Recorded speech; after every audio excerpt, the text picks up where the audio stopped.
Selamat pagi Bapak Ibu dan semua yang hadir di The Habibie and Ainun Library pada kesempatan pagi hari ini. Terima kasih atas kehadirannya dalam Focus Group Discussion Implementation Digital Finance 2024 and Beyond. Dan sudah hadir lengkap di sini para pembicara kita, ada Pak dari OJK, Pak Edi, ada Pak Ilham Habibie, kemudian ada Pak Prof. Marsudi dari BRIN, ada Mas Ronald dari AFSI, kemudian juga Pak Primus, nanti akan menjadi host dan moderator dari Investor Trust, demikian pula Pak Sachin, dan our honorable guest from China. Welcome to this occasion this morning. Sebelum kita mulai, kami undang bapak-bapak semua yang ada di meja utama untuk berfoto bersama, mengabadikan di depan. Kami mohon silakan. Please join for group picture. Mungkin bapak-bapak bisa duduk, nanti yang tamu-tamu silakan Pak Ilham dan semua pembicara duduk di kursi. Please stand. Silakan Pak.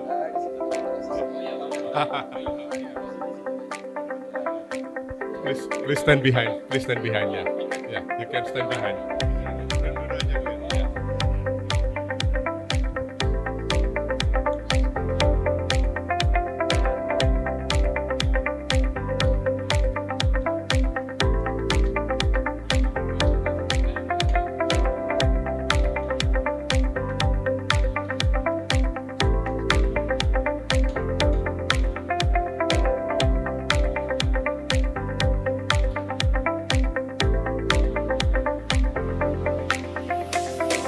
Silakan lihat di kamera.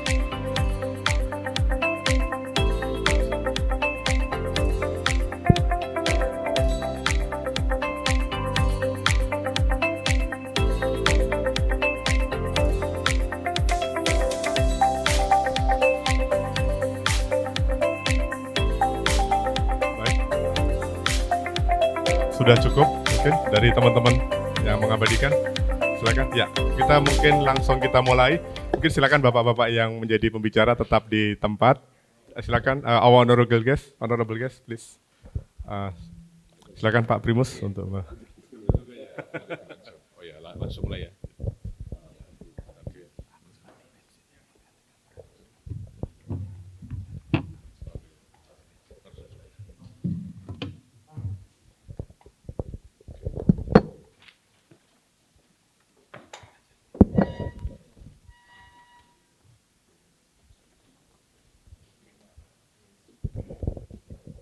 Mungkin bagus saya berdiri aja.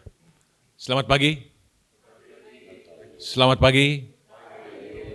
Ya, selamat datang di Habibie and Ainun Library. Bagi yang pertama kali masuk rumah ini, ruangan ini, nah inilah library yang didirikan sendiri oleh Pak Habibie ya. Nah, dan di tempat ini sudah banyak diadakan diskusi, event-event, bahkan termasuk musik ya. Pertama-tama tentu kita berterima kasih ya, mengucapkan syukur kita kepada Yang Maha Kuasa karena sudah memberikan kita kesempatan untuk hadir di tempat ini dalam keadaan yang sehat. Yang kedua, terima kasih kepada Pak Ilham Habibie sebagai tuan rumah yang memberikan tempat ini bagi kita semua untuk FGD. Ruang yang nyaman, kita semua cukup comfortable ya. Boleh kita tepuk tangan buat kehadiran kita semua. Saya menyapa satu persatu ya. Nanti pembicara kita pertama Bapak Ilham Akbar Habibie adalah technopreneur dan juga kepala tim pelaksana Dewan Teknologi Informasi dan Komunikasi Nasional Bantiknas. Pak Ilham, kita beri aplaus buat Pak Ilham. Kemudian Pak Edi Setiawan, Kepala Departemen Pengawasan Lembaga Keuangan Mikro dan Jasa Keuangan lainnya, Otoritas Jasa Keuangan OJK. Pak Edi menggantikan Bapak Agusman. Pak Agusman adalah Kepala Eksekutif Pengawas Lembaga Pembiayaan, Perusahaan Modal Ventura, Lembaga Keuangan Mikro, dan Lembaga Jasa Keuangan lainnya, OJK. Kita beri aplaus buat Pak Edi. Kemudian Profesor Marsudi Wahyu Kisworo, anggota Dewan Pengarah Badan Riset dan Inovasi Nasional, BRIN. Kita tepuk tangan buat Prof. Kemudian ada Pak Ronald Yusuf Wijaya, Ketua Umum Asosiasi Fintech Syariah Indonesia, AFSI. Kita tepuk tangan buat Pak Ronald. Ya. Nah, hadir juga di sini tamu-tamu kita yang terhormat ya, kita sebagai orang Indonesia, kita welcome kepada tamu-tamu kita yang dari jauh. Ada Pak Bao Jin Lei, co-founder EasyData. Boleh berdiri barangkali? Boleh berdiri? Step up. Ya, Pak. Kemudian ya, Pak Sigit Eka Pratama, CEO EasyData. Pak Sigit ya. Kemudian Pak Yu Chen, co-founder dan presiden yipay.com. Ya. Pak Huang Haija, CEO and founder of Shenzhou Weirong. Ya. Kemudian Pak Sechan, ini CRO of Xiaomi. Nah, siapa yang pakai Xiaomi Global Finance, and CEO Oppo Global Finance. Banyak juga jabatannya. Kemudian ada David Chang, Managing Partner of Grand View Capital, Singapore Base. Silakan Pak. Ya, Pak David Chang. Dan rekan saya, Agi Novel dari CRO EasyData. Nah, sudah hadir 4 pembicara ini, saya tidak perlu banyak memberikan pengantar, karena jelas diskusi kita, judulnya adalah Implementation Digital Finance 2024 and Beyond. Kita ingin mendengar dari 4 narasumber itu tentang bagaimana perkembangan fintech di Indonesia, kemajuan fintech di Indonesia, sektor-sektor mana saja yang sudah mencatat kemajuan. Di mana posisi Indonesia di ASEAN, di Asia, dan di dunia. Tadi saya ngomong dengan Pak Sichan ya. Nah, saya diskusi sama dia cerita, ini warga negara Amerika sudah 15 tahun. Berangkat dari China mainland dan bangga menjadi warga Amerika karena kemana-mana lebih gampang katanya. Menjadi global citizens ya. Dan saya tanya, bisnisnya apa? Core bisnisnya adalah fintech. Masuk kemana aja, sekarang mengincar Indonesia dan Vietnam katanya. Lalu sudah pernah masuk ke Cina, susah masuk katanya. Jago-jago banyak sana Pak Ilham. Jadi sana udah semua, di sana semua sudah cashless. Sudah betul-betul cashless society, cashless country. Bahkan peminta-minta pun nggak bisa pakai orang harus pakai QR. Peminta-minta pun, beggar pun harus pakai itu QR. Semuanya. India juga susah masuk bahasa Jin. Nah, Indonesia katanya cukup bagus. Nah, tapi bagaimana peluangnya? Kita kepingin dengan narasumber kita. Yang pertama tentu kita beri kesempatan kepada Pak Ilham Akbar Habibie. Silakan Pak Ilham. Silakan Pak. Terima kasih Pak Primus. Iya, Pak. Bapak Ibu yang saya hormati, Pak Agus, Pak Marsudi, Pak Ronald, ya, Pak Primus, Bapak Ibu lainnya, ladies and gentlemen, Assalamualaikum warahmatullahi wabarakatuh. Selamat pagi, good morning, sawan. Pagi ini saya kira kita mau mendiskusikan tema yang ditulis di sini, yaitu adalah bagaimana dengan digital finance di tahun 2024 dan kemudian. Dan tentu kita sama-sama juga ketahui bahwasannya digital finance atau yang kita kenal sebagai fintech sebetulnya sudah ada di tengah kehidupan kita tahun ini dan sudah sejak beberapa tahun. Saya kira di antara kita semuanya sudah pernah menggunakan digital payment, apalagi kalau kita menggunakan jasa digital lainnya yang memang seringkali tidak ada cara lain daripada kita menggunakan teknologi fintech itu, seperti kita pesan makanan, kita pesan mobil, kita mau beli barang dan lain sebagainya, dan semua itu selalu datang dengan adanya transaksi finansial yang memang kalau jasanya sudah kita peroleh dengan cara digital, ya logikanya adalah kita juga melaksanakan transaksi terkait juga secara digital. Seringkali perusahaan-perusahaan yang memang sudah menawarkan jasa seperti itu, mereka juga mempunyai satu produk fintech sendiri yang mereka sediakan dalam ekosistem mereka. Dan seringkali memang itu adalah satu-satu caranya bagaimana pembayaran itu bisa datang dan dilakukan dengan mudah. Yang kita sebut dalam bahasa Inggris itu adalah yang kita sebut sebagai walled garden. Jadi walled garden itulah kalau kita menggunakan satu aplikasi tertentu, maka kita seringkali didorong untuk juga menggunakan aplikasi fintech yang dikembangkan dalam konteks aplikasi lainnya yang sebetulnya bukan fintech. Jadi kalau kita bicara digital finance tahun ini dan selanjutnya, kita selalu harus lihat konteksnya. Digital finance untuk melakukan apa? Dalam kaitan e-commerce, dalam kaitan ride hailing, dalam kaitan kedepannya edutech atau health tech dan sebagainya, semuanya perlu adanya pembayaran dan semuanya itu disediakan oleh penyedia jasa lainnya, entah itu dibuat sebagai bagian daripada ekosistem mereka atau juga ada kolaborasi dengan fintech player lainnya yang memang mempunyai satu hubungan erat. Jadi fintech itu seringkali tidak berdiri sendiri tapi harus dilihat dalam konteks kolaborasi dengan penyedia jasa atau penjual produk lainnya.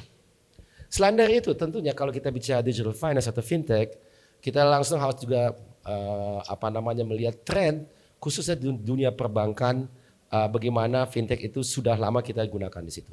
Jadi kita harus membedakan, seringkali itu saya kira masyarakat masih confused kalau kita bicara digital bank atau digitalisasi dari perbankan. Kalau dalam kacamata, dalam pandangan saya ke depan itu kita akan melihat dunia keuangan dengan ada beberapa opsi. Dengan adanya digital bank yang memang boleh dikatakan 100% tidak ada lagi cabang, tidak lagi kita perlu jumpa orang untuk mendapatkan pelayanan jasa keuangan, itu ada, di Indonesia pun ada, di negara pun ada. Tapi boleh dikatakan banyak sekali dan mayoritas daripada perbankan yang kita temukan di Indonesia ini, dia tidak mulai hidupnya sebagai digital bank. Sehingga apa yang mereka menyediakan sebagai jasa perbankan mereka mengalami adanya digitalisasi dengan menyediakan beberapa elemen bisnis puasa mereka secara digital, di mana eksistensi daripada cabang-cabang yang mereka sudah punyai dalam jumlah cukup banyak bisa dikurangi, tapi seringkali tidak bisa dinolkan. Karena sesungguhnya yang kita harus lihat di situ adalah bagaimana demand atau keperluan daripada nasabah sendiri. Seringkali mereka belum nyaman untuk menggunakan secara 100% digital, tidak pernah ketemu dengan siapapun. Jadi itu saya kira mereka masih sangat memerlukan itu. Nah, apakah itu akan selalu seperti ini? Saya kira itu adalah satu hal yang kita patut diskusikan hari ini. Dalam pandangan saya, apa yang kita lihat ini ada kaitan dengan yang saya sebut sebagai satu fenomena generasional. Kalau kita sebagai warga memang sudah dibesarkan dengan digital dari kecil, boleh dikatakan kita dikelompokkan sebagai digital native, maka kita akan cenderung memang lebih bersahabat dengan satu aplikasi yang jarang sekali memerlukan adanya kehadiran kita secara fisik. Itu bisa saja. Jadi bisa saja satu ketika nasabah-nasabah digital bank itu mereka itu memang kebanyakan orang yang sudah digital native. Bagi yang masih terbiasa dengan kita berjumpa dengan orang dan memerlukan adanya human touch itu, ya saya kira buat mereka perbankan yang kita kenal secara konvensional yang telah mengalami adanya proses digitalisasi itu tetap akan eksis dan saya kira itu bisa saja tidak akan hilang secara total. Kita lihat saja gambaran misalnya dengan buku. Sewaktu beberapa tahun yang lampau kita lihat kedatangan e-book. Banyak orang yang prediksi e-book itu akan menghilangkan buku secara fisik. Saya kira yang kita lihat saat ini tidak demikian. Buku tetap ada, bahkan mempunyai satu nilai khusus. Bahkan untuk para milenial digital native yang sesungguhnya kita pikir semula dia hanya mau menggunakan e-book saja, padahal tidak. Jadi kalau menurut prediksi saya soal persentase berapa banyak akan yang fully digital perbankan atau berapa banyak dia masih hibrida boleh dikatakan, ada sebagian digital ada sebagian tidak. Saya kira itu akan kita diskusikan nanti. Kemungkinan itu akan suatu ketika lebih berat kepada digital, tapi untuk 100% digital bank, no cabang sama sekali, saya ragu itu akan seperti itu. Nah, saya kira yang saya sekarang mau tambahkan, karena saya kira saya tidak mau bicara terlalu lama, karena ini kan banyak orang lainnya yang juga mau bicara. And beyond itu bagaimana? Jadi, saya tadi sudah memberikan gambaran mengenai bagaimana kita harus melihat digitalisasi dari perbankan atau dari keuangan ke depan. Sektor keuangan ke depan. Yang memang kita selalu tekankan dalam hal itu, apa sebetulnya manfaat daripada digital finance itu selain daripada memberikan satu kemudahan, tapi juga aspek terkait dengan inklusi. Jadi orang yang sebelumnya tidak masuk dalam radar perbankan karena dia tidak bankable, atau dia juga tidak punya dia jauh lokasinya karena tidak ada bank, tidak ada penyedia jasa keuangan di sekitarnya, mereka dengan adanya digital finance karena accessibility dan connectivity di Indonesia sudah memadai, mereka itu menjadi mendapatkan manfaat daripada hal ini. Tapi bagaimana manfaat itu bisa kita kembangkan? Saya kira kita semuanya pasti akan berpikir mengenai apa yang kita sudah alami sejak beberapa bulan, yaitu adalah artificial intelligence yang kita kenal, yang kita klasifikasi sebagai generative AI atau seperti ChatGPT, tidak harus ChatGPT. Saya tahu di beberapa bidang lainnya, misalnya kalau kita bicara mengenai software yang untuk membuat dokumen atau untuk kita membuat spreadsheet atau kita mengelola komputer kita, ke depan dalam waktu beberapa bulan tahun ke depan kita akan lihat adanya yang kita sebut sebagai co-pilot. Co-pilot artinya AI itu adalah bagian daripada sistem digital kita, di mana kita bekerja dengan AI itu seperti penasehat. Kita bertanya kepada dia, oh gimana ya, di mana saya taruh dokumen ini, dan bagaimana, ada nggak dokumen yang mirip-mirip di dalam file saya? Dia bisa cari dan dia menyediakan ini Pak, silahkan pilih yang mana yang Bapak mau menggunakan. Jadi peningkatan daripada efektivitas dan efisiensi bekerja dengan adanya co-pilot yang sesungguhnya tidak lain daripada generative AI personal buat kita yang memang berspesialisasi kepada kita, adalah satu fitur yang kita akan lihat di masa mendatang. Dan sekarang saya kira bisa kita bayangkan itu juga bisa diterapkan kepada dunia keuangan. Jadi kalau kita mempunyai satu track record pembayaran atau investasi, ada pengalaman, kita bisa bertanya kepada AI itu seperti ChatGPT tapi yang personalized, ya. Yang kita sebut istilah co-pilot itu saya ambil dari satu perusahaan dari mereka. Mereka sudah mempunyai fitur seperti itu dan mereka menamakan fitur itu co-pilot. Jadi co-pilot itu adalah tidak lain daripada generative AI yang personalized untuk membantu kita membuat pekerjaan kita dan analisis kita lebih efektif, lebih efisien. Dan itu saya kira akan kita lihat ya. Jadi semua aplikasi-aplikasi yang kita tadi yang saya sebut atau belum sebut, sebetulnya kan ada P2P lending, ada investment, ada trading, ada perbankan dan sebagainya. Itu semuanya akan didampingi dengan adanya fitur di mana kita lihat masuknya generative AI ke dalam dunia fintech. Dan ini yang saya kira kita akan lihat di beberapa tahun ke depan dan itu akan membantu. Ya. Tentu semua manfaat tidak datang dengan adanya mudarat. Tentu kalau kita tidak hati-hati justru yang kita mengandalkan menjadi menyesatkan. Karena kita sebagai pengguna teknologi pada umumnya yang harus kita punyai adalah kita harus meningkatkan literasi teknologi kita masing-masing. Dan juga literasi digital. Jadi kalau kita tidak hati-hati dan itu memang tergantung dengan kita. Kita sebagai warga, kita harus memperhatikan kita kita punya kemampuan untuk yang saya sebut sebagai critical thinking. Ya, critical thinking itu apapun yang kita terima, jangan kita terima tanpa adanya kurasi. Jadi proses kurasi itu harus tetap kita lalui, kemudian harus kita jalankan. Dan dengan itu mudah-mudahan kita bisa dapat manfaatnya untuk mendapatkan segala manfaat yang kita bisa bayangkan untuk dunia digital finance atau juga fintech ini.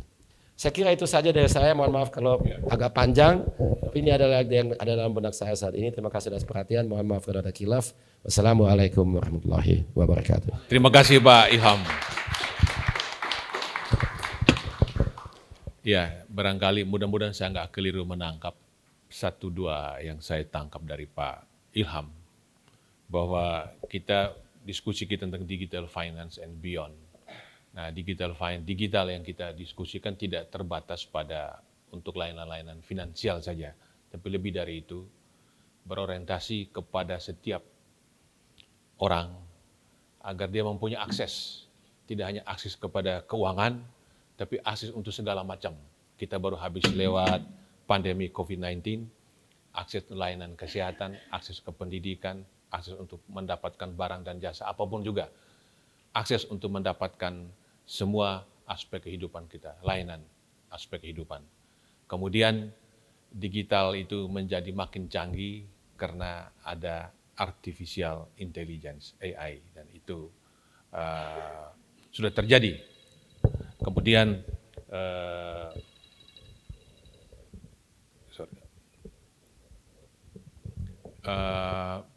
yang ketiga adalah inklusi itu maju sekali berkat teknologi digital, inklusi. Di Indonesia, inklusi itu jauh lebih maju daripada literasi. Itu survei dari OJK tahun lalu ya, Agustus tahun lalu, bahwa ada gap sekitar 40%. Jadi inklusi sudah di atas 80%, sedangkan literasinya 40% di bawahnya, kurang. Nah, itu sebabnya banyak orang tertipu oleh pinjol-pinjol itu. Nah, di sini Pak Ilham menekankan penting sekali critical thinking kita. Kita harus belajar, jangan sampai kita ketipu gara-gara kita tidak mengerti digital ini.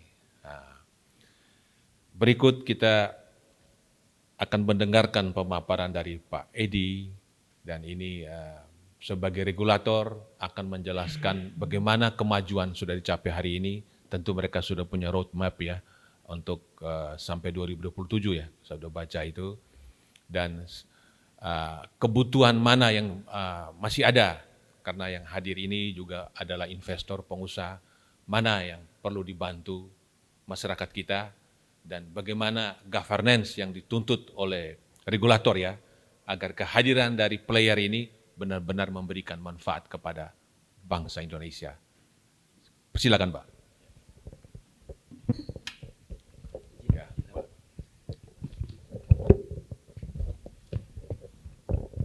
Ada tayangannya nggak? Ada ya? Oke. Baik, bismillahirrahmanirrahim. Assalamualaikum warahmatullahi wabarakatuh.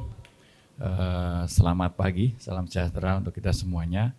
Yang saya hormati Pak Ilham Habibie, kemudian Pak Primus, terima kasih memberi undangan kami, kemudian Prof sama Mas, dan rekan-rekan, juga khususnya untuk investor.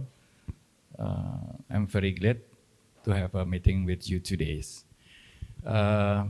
Karena sudah ada translator, saya pakai bahasa Indonesia saja, biar utilisasinya maksimal. Ya, Pak.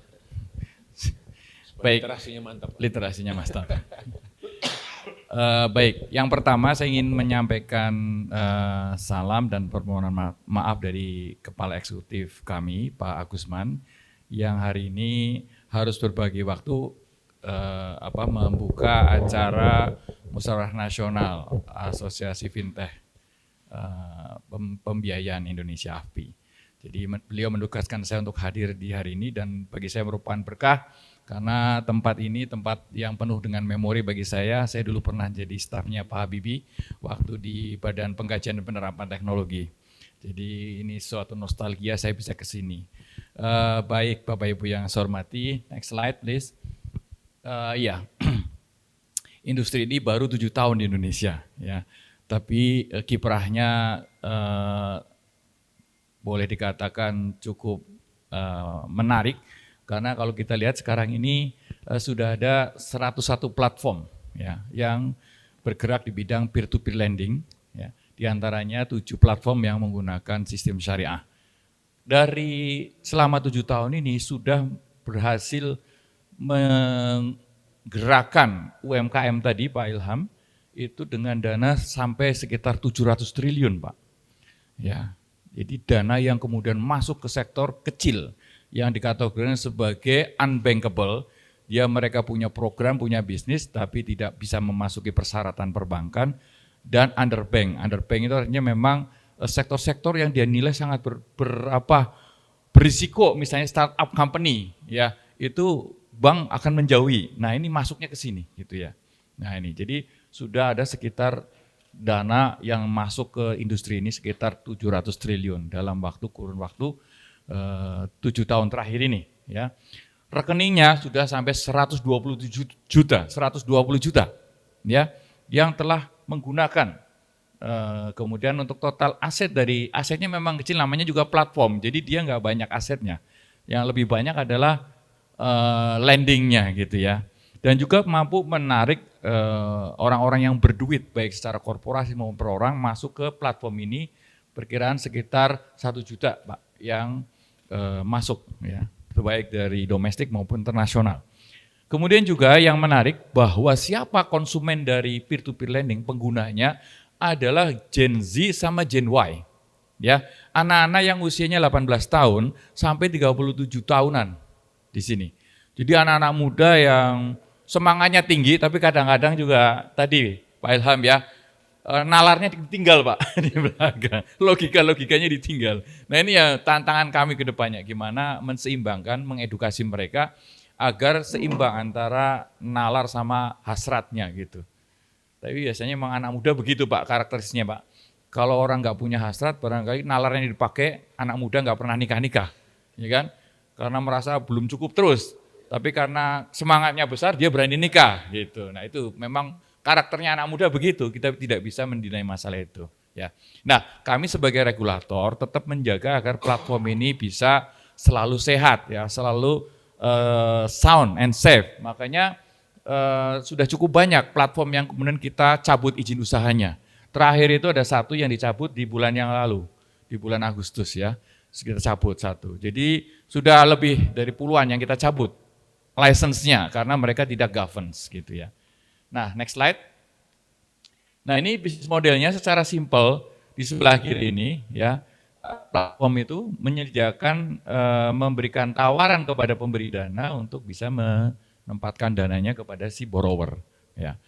Si lender bisa menentukan saya mau masuk kemana gitu, atau menyerahkan kepada si platform yang mencari si borrowernya. Jadi contohnya misalnya ada bisnis di retail yang punya jaringan luas di Indonesia, dia sebagai lendernya. Nah, lendernya itu mengatakan saya hanya mau untuk ekosistem saya di minimarketnya, jaringan retailnya. Maka nasabahnya hampir semuanya adalah nasabah yang mengisi retailnya tadi. Nah itu contoh bahwa platform ini menjadi sangat fleksibel sesuai dengan kebutuhan apa yang dimauin oleh si lender, ataupun sebaliknya si penerima dana, si borrower itu butuhnya seperti apa. Nanti si platform yang akan mencarikannya. Kira-kira sederhananya bisnisnya seperti itu. Nah ini karakternya yang harus kita pahami. Karakter utama dari yang menjadikan salah satu keunggulan dari fintech ini adalah cepat prosesnya, ya, hanya 5 menit uang udah masuk ke kantong si borrower gitu ya. Nah persyaratannya mudah, cukup KTP, foto langsung gitu ya. Nah sekarang agak ngeri karena foto bisa dibikin artifisial gitu juga. Jadi ini tantangan untuk industri ini bagaimana benar-benar mendapatkan data yang valid gitu ya. Kemudian tanpa batas waktu, jadi Anda tengah malam butuh dana juga langsung dapat gitu ya. Nah, kemudian tempat juga. Jadi ini terobosan seluruh Indonesia yang banyak sekali pulaunya itu bisa dilayani oleh peer-to-peer lending ini. Kemudian dapat memilih pihak didanai tadi. Namun demikian bunganya di harus diakui masih tinggi. Kenapa bunganya tinggi? Karena nasabahnya itu mostly yang high risk gitu.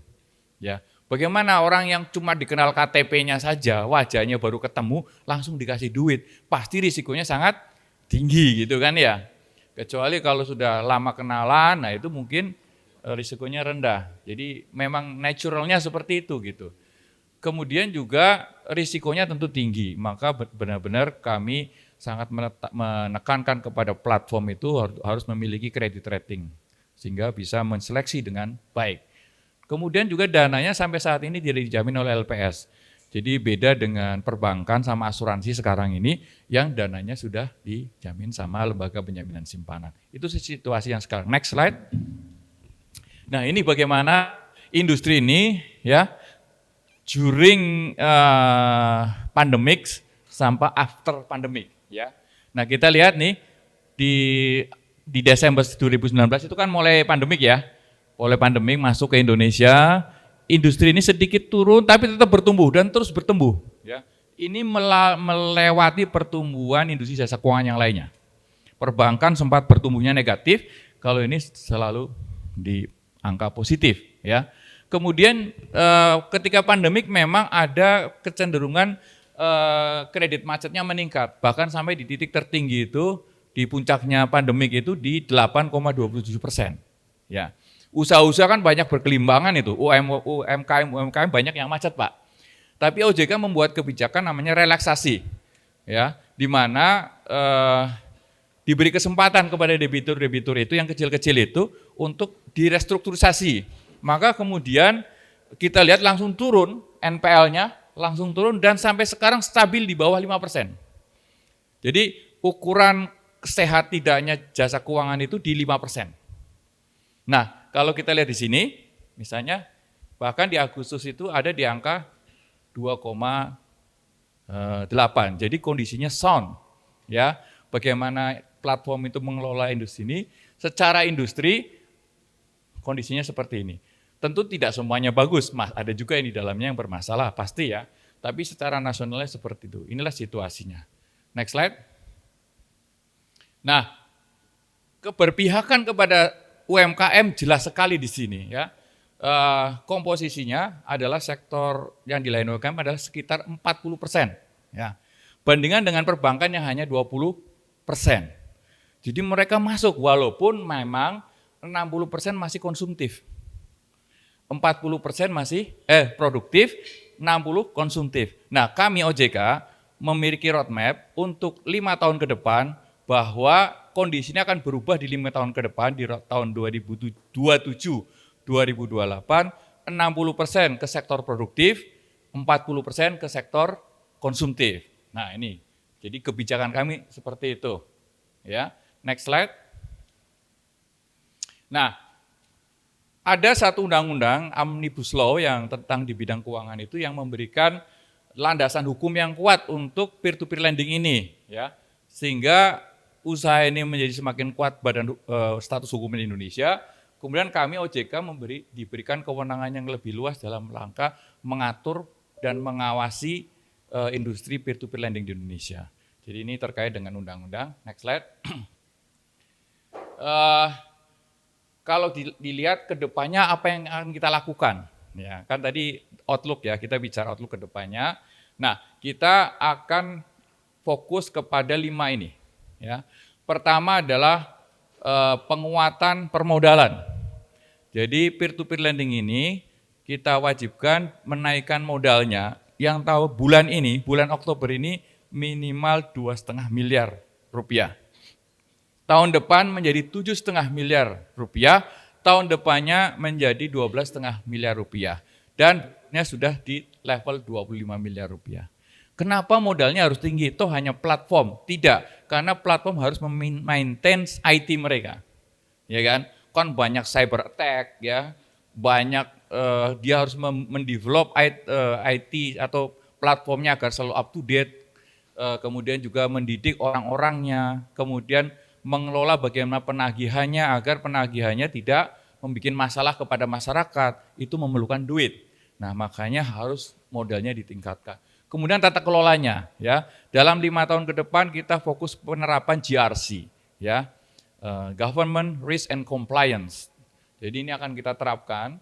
Kemudian juga berikutnya adalah dari sisi kami sendiri adalah penguatan pengaturan, pengawasan dan perizinnya agar kami juga bisa mengikuti terus perkembangan di industri ini. Kemudian yang ketiga yang tidak kalah penting adalah memperkuat perlindungan konsumen, ya. Yang tadi dikatakan Pak Ilham juga bahwa anak-anak muda ini harus dilindungi, Pak, ya, karena tadi nafsunya lebih gede daripada nalarnya gitu. Jadi kita harus melakukan perlindungan baik sebelum preemptif dalam memberikan edukasi yang seperti sekarang ini. Ini kan belakang itu anak muda semua nih Pak Ilham.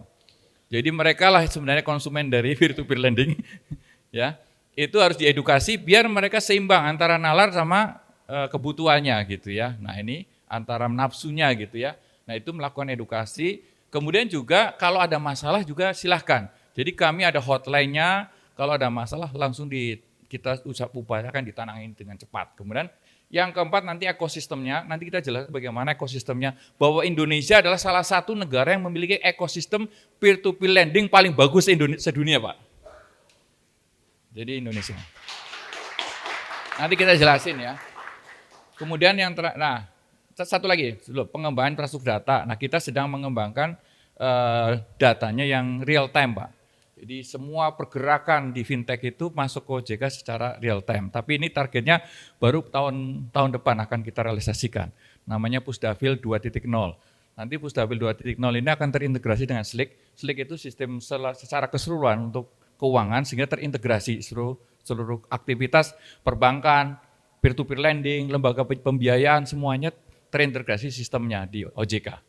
Next slide. Nah ini potensinya ya, di mana peer-to-peer lending bermain di sebelah sini nih, yang di bawah ini ya. Kita lihat ya Indonesia ini, ada e-commerce di supermarket online, transportation ya kan, kemudian layanan pesan antar ya, kemudian perjalanan traveling, video on demand, music on demand, semuanya memerlukan finansial ya. Dan itu menjadi bisnis yang prospek yang sangat prospek di Indonesia ya. Indonesia memiliki 2.400 startup. Ya, ini termasuk yang peringkat 6 di dunia. Sangat prospektif walaupun memang risikonya juga tinggi. Nah, ini pertumbuhan ekonomi digital di Indonesia. Indonesia ini overall-nya ya itu number 1. Ya, private funding-nya number 2. 40% dari total nilai transaksi ekonomi digital ASEAN berasal dari Indonesia. So this is the potential digital economy of Indonesia. Ya. Next slide. Nah, that's what I said about the ecosystem. Ya. Sedemikian komplitnya kita sudah punya, gitu ya. Nah, di regulator tentunya ada OJK, ada Bank Indonesia terkait dengan payment systemnya. Kalau kita dari Prudential sama Market Conduct Supervision-nya, kemudian ada Kominfo terkait dengan digital regulation-nya, kemudian yang terkait dengan perlindungan data, ya, kemudian pencegahan penggunaan data untuk money laundering maupun pendanaan terorisme juga kita awasin di sana. Kemudian dari sisi asosiasi, kita punya asosiasi yang untuk menjadi penghubung antara industri dengan regulator. Ya. Kemudian platform e-commerce, sudah ada kerjasama dengan e-commerce. Kemudian para penegakan hukum, di sini kita ada satuan Satgas ya, Satgas Waspada Investasi.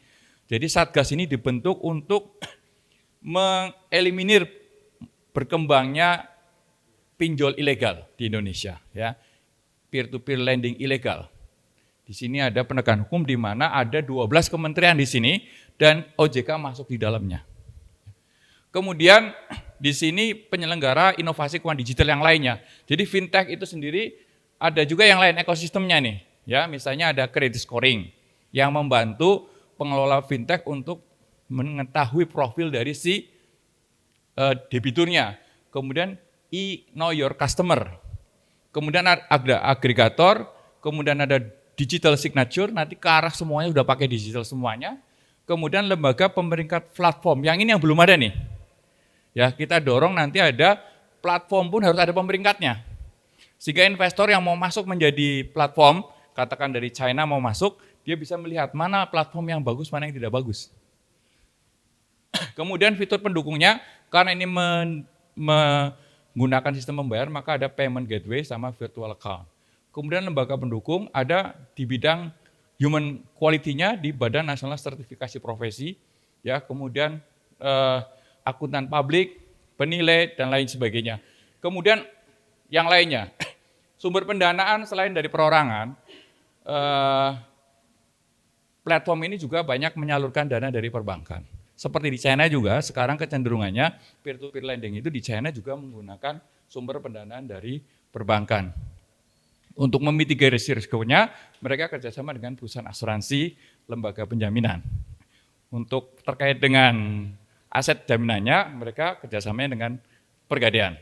Nah, kira-kira inilah ekosistem dari industri fintech peer lending di Indonesia. Next slide. Nah, ini challenge-nya kami sebagai pengawas ya. Fokusnya sebenarnya kami di GRC nih ya. Jadi siapapun yang akan masuk ke industri ini harus menetapkan tata kelola yang bagus. Jadi kita jangan fokus kepada profit saja, tapi bagaimana how we protect our customer, juga how we educate our customer, sehingga sustainable, ya, berkelanjutan. Kira-kira seperti itu, kemudian juga adanya tantangannya terkait dengan peer-to-peer ilegal. Next slide. Nah ini sama, ini dari sisi bisnisnya. Next slide. Ya, ini kita kembali ke awal tadi, bahwa masih banyak gap-nya Pak Ilham ya. Dari 4.300 triliun rupiah yang dibutuhkan untuk pendanaan UMKM ini baru 1.900 saja yang terpenuhi. Ya, terhadap gap pendanaan sekitar 2.400 triliun. Sehingga bisnis ini memiliki proses yang sangat besar di Indonesia dan akan membantu sekali UMKM karena terkait dengan keterbatasan lokasi, akses, dan lain sebagainya. Saya kira itu dulu dari saya. Terima kasih. Assalamualaikum warahmatullahi wabarakatuh.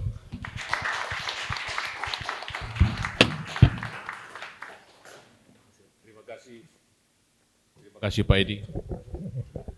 Kita sudah mendengar pemaparan dari Pak Edi sebagai regulator. Jadi jelas OJK punya tugas untuk pertama memberikan regulasi yang baik, yang pas kepada para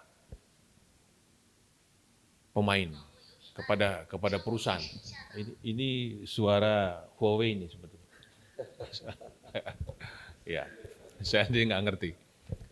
Nah, dari pemaparan dari sisi OJK sudah memberikan cukup para pelaku untuk bermain. Nah, sebentar nanti kita dengar bagaimana pelaku kan, oke apa tidak. Dan yang kedua, bagaimana memproteksi para konsumen. Tadi dijelaskan itu. Nah, jadi mengatur dua-dua nggak gampang Pak Edi ya. Bagaimana pemain itu tidak merasa kaki tangan diikat, tetapi disuruh produktif. Tetapi kalau terlepas nanti liar malah merugikan konsumen. Bagaimana memproteksi, ujung-ujungnya memproteksi konsumen, kan begitu. Nah, kemudian kita lihat bahwa per hari ini kredit perbankan nasional sudah hampir 7.000 triliun ya, 6.800 triliun ya, dari DPK di atas 8.000 triliun. Nah, tetapi tadi di slide terakhir tadi bahwa dibutuhkan 4.300 triliun ya, oleh UMKM. Dan Indonesia, Presiden Republik Indonesia Joko Widodo selalu menekankan pembangunan Indonesia, pembangunan ekonomi Indonesia, UMKM. Dan itu menggunakan digitalisasi UMKM, dan itu yang membuat UMKM naik kelas ya, kan begitu. Nah, tadi gap begitu besar, oleh karena itu kehadiran fintech sangat dibutuhkan untuk memenuhi kebutuhan dari masyarakat yang unbanked ya. Nah, itu masih besar sekali. Nah, dan juga yang tidak bankable. Ada perbedaan ya, unbanked dan bankable. Tidak bankable, berbeda kan ya. Nah, jadi yang unbanked itu mereka sama sekali yang tidak terpantau oleh banking ya. walaupun BRI sudah ada di seluruh penjuru tanah air dan usaha mikro itu nasabah BRI sekarang 36 juta Pak Ilham. Dan tadi persis seperti kata Pak Ilham, BRI ini menggunakan hybrid. Jadi digitalnya maju dengan brimonya, tetapi dia tetap menggunakan agen untuk bertemu langsung memberikan pendampingan lewat agen brilian yang jumlahnya 666 ribu. Nah, luar biasa. Pelan-pelan sampai kepada fully digital. Nah, sekarang kita mendengar bagaimana dari BRIN kemajuan fintech kita. Kita langsung memberi kesempatan kepada Profesor Marsudi Wahyu Kisworo. Silakan Pak. Ya. Silakan Pak. Bismillahirrahmanirrahim. Yang saya hormati Pak Primus, Pak Ilham, Pak Edi, Pak Ronald, Bapak Ibu sekalian, Assalamualaikum warahmatullahi wabarakatuh. Dan semoga kesejahteraan dilimpahkan pada kita semua. Kalau Pak Edi tadi nostalgia karena jadi anak buahnya Pak Habibie waktu di BPPT ya. Kalau saya anak buahnya Pak Habibie di ITSMI dulu, karena saya pengurus ITSMI zaman pertama awal berdiri. Jadi saya beberapa kali juga rapat di rumah sini. Meskipun sekarang saya tugasnya di BRIN ya.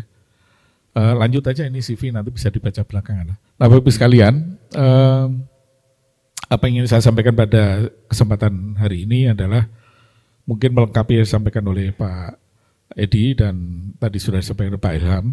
Jadi fintech dan digital finance itu apa sih tantangan dan peluangnya apa saja kira-kira dan bagaimana kita bisa masuk ke sana. Lanjut.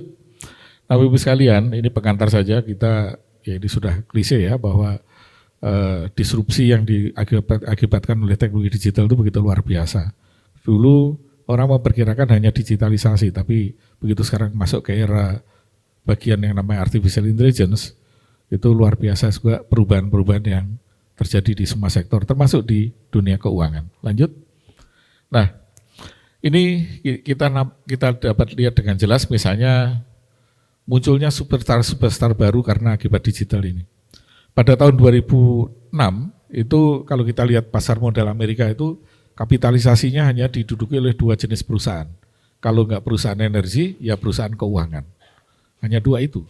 Tapi dalam waktu 10 tahun, 2016, ternyata kemudian perusahaan-perusahaan ini tergeser dan masuklah perusahaan-perusahaan teknologi. Di mana kemudian kita mengenal di situ munculnya Apple, Alphabet, Microsoft dan sebagainya. Masih ada perusahaan energi misalnya Exxon dan sebagainya. Nah, waktu itu diperkirakan bahwa perusahaan keuangan dan perusahaan energi akan hilang, musnah karena kemajuan digital. Bahkan waktu itu saya masih tahun 2016 ini waktu itu jadi rektor di Perbanas. Di kalangan perbankan pun sudah sangat takut dengan fintech. Bank-bank sini mengatakan nanti dengan adanya fintech itu bank-bank akan lenyap gitu. Nah ternyata apakah seperti itu? Nah ternyata tidak. Tahun 2022 misalnya terjadi perubahan. Memang perusahaan teknologi masih menguasai pasar modal. Tapi ternyata muncul juga perusahaan energi muncul lagi. Bahkan sekarang sudah mulai lagi muncul lagi perusahaan-perusahaan keuangan dan perbankan masuk lagi di dalam 10 besar kapitalisasi modal di pasar modal Amerika. Kenapa? Karena bank-bank tradisional ini melakukan fight back, melawan kembali dengan menggunakan teknologi yang ada di fintech, kemudian dikawinkan dengan praktek perbankan yang mereka sudah kenal. Itulah yang kemudian kita kenal dengan namanya digital bank. Jadi kalau di Indonesia ada Bank Jago dan sebagainya. Itu sebetulnya adalah fintech yang basisnya perbankan. Makanya di Indonesia ada dua jenis fintech. Satunya basisnya perusahaan-perusahaan teknologi, yang satu lagi adalah berbasis perusahaan-perusahaan keuangan. Nah ini bank-bank yang strikes back ini, yang mungkin diperkirakan akan menjadi besar di Indonesia, karena tadi disampaikan oleh Pak Ilham contohnya, misalnya kalau urusan uang 1 juta, 2 juta, 10 juta, saya percayalah pada platform-platform itu. Tapi kalau saya punya uang 1 miliar, belum tentu saya percaya di sana. Kalau uang saya 1 triliun, saya nggak mungkin taruh di peer-to-peer lending yang meskipun sudah di-endorse oleh OJK pun saya nggak percaya. Saya akan cari bank yang gedungnya mewah, kantornya besar, itu trust saya masih ada di sana. Makanya bank-bank kemudian melakukan perubahan pada diri mereka dimulai dari digitalisasi, tapi karena digitalisasi ini dianggap tidak terlalu powerful, maka mereka kemudian malah mentransformasikan dengan menggunakan fintech atau paradigma fintech ke dalam dunia perbankan. Meskipun untuk kasus Indonesia tidak mudah, karena kata orang-orang bank itu, kalau bank itu mau melakukan inovasi, itu susah karena izinnya ke OJK dan ke BI katanya susah ya Pak Edi ya. Kalau fintech gampang gitu, karena Indonesia itu lebih mudah minta maaf daripada minta izin gitu ya. Jadi kalau fintech itu bikin aja dulu, nanti kalau salah dimarah-marahin baru oh ya maaf Pak gitu. Kalau bank nggak bisa, bank harus mulai minta izin dulu baru boleh jalan. Bank itu kalau buka cabang itu izinnya, waduh saya pernah ngurus bantu beberapa bank buka izin itu bisa 6 bulan baru keluar itu izin untuk membuka satu kantor cabang. Tapi kalau fintech nggak perlu pakai izin, jalan dulu, kalau dimarahi baru minta maaf gitu. Nah ini yang mungkin paradigma ini harus kita balik gitu ya. Karena Indonesia fintechnya menggunakan paradigma sensek atau ransel untuk tinju itu loh. Pokoknya digebukin dulu, kalau bermasalah baru kemudian ditegur oleh OJK gitu. Jadi OJK mungkin harus reaktif juga Pak, sebelum ada masalah harusnya sudah ini. Makanya tadi sampaikan oleh Pak Edi tadi mengenai ke depan harus ada penerapan risk management dan sebagainya adalah mungkin dalam rangka ke sana. Nah, lanjut. Jadi kalau kita lihat apa sih tantangannya? Pak Edi tadi sudah menyampaikan banyak tantangan, tapi saya menyampaikan hal yang mungkin belum muncul di sana. Ekonomi digital Indonesia itu melesat luar biasa. Jadi tadi sudah sampaikan oleh Pak Edi juga pertumbuhannya luar biasa. Diperkirakan tahun 2025 itu porsi dari transaksi itu bisa sudah 146 triliun. Kalau tadi baru 30 berapa triliun tadi ya tahun sekarang ya. Nah, 2025 diperkirakan akan menjadi 146, sekarang 70 triliun. Nanti 146 triliun. Tapi apakah itu besar? Kalau di dunia keuangan kecil itu. Itu hanya sebesar bank buku 3. Kira-kira bank itu kan ada kita kelaskan ada buku 4, buku 3, buku 2, buku 1. Ini cuma sebesar bank buku 3 saja. Enggak besar. Dibandingkan dengan 7.000 triliun transaksi perbankan, 146 2025 nanti, atau sekarang 70 triliun, ini bisa dianggap tidak terlalu besar. Tapi bagi keuangan mikro, itu sangat besar. Makanya dalam sistem keuangan Indonesia itu dikelompokkan ada keuangan korporasi dan keuangan mikro. Kalau kita bicara keuangan mikro, ya yang hari ini menjadi topik kita. Nah, tapi problemnya adalah bahwa ini belum merata ke seluruh Indonesia. Jadi kalau kita lihat statistik, paling banyak memang koneksi internet itu adanya di Jawa, Sumatera, dan yang lain-lain. Lanjut, slide berikutnya. Kalau kita lihat, ini adalah data dari Kominfo tahun 2021 akhir Desember ketika pandemi. Ternyata masih ada 11.000 desa yang nggak ada sinyal 4G, tidak ada sinyal internet. Dari 83.000 desa, artinya apa? Masih ada sekitar 15% Indonesia ini belum tercover oleh sinyal 4G. Ini bisa dianggap sebagai tantangan, tapi bisa dianggap sebagai peluang. Artinya apa? Penduduk di sana juga belum terjangkau oleh fintech gitu, karena sinyal aja nggak ada. Jadi ini bisa menjadi tantangan sekaligus peluang. Nah, pemerintah memang sekarang berupaya untuk mengurangi ini, tetapi kalau nggak salah tahun 2022 kemarin baru sekitar 1.000 desa yang baru tertangani, jadi masih ada 10.000 lagi. Kemudian ada kasus di Kominfo yang towernya jadi korupsi itu ya. Nah, memang Indonesia itu begitu ya, di mana ada peluang di situ ada kesempatan korupsi. Gitu. Ketika kita mau perlebar ini ternyata bisa digunakan untuk ya kita tahulah.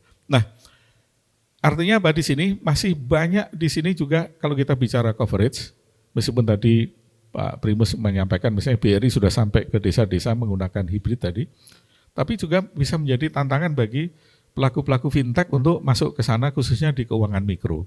Karena kalau kita bicara desa, itu kita berarti bicara keuangan mikro.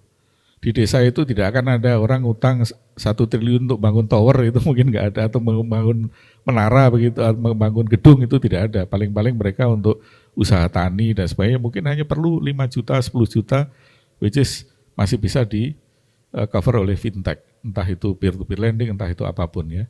Tapi kalau sudah kita bicara kredit korporasi, misalnya sebuah perusahaan yang perlu pinjaman ratusan miliar gitu, tidak mungkin bisa, atau mungkin kemungkinan kecil bisa ditangani oleh fintech. Nah makanya fokus ke keuangan mikro ini harus menjadi fokus dari fintech ke depan.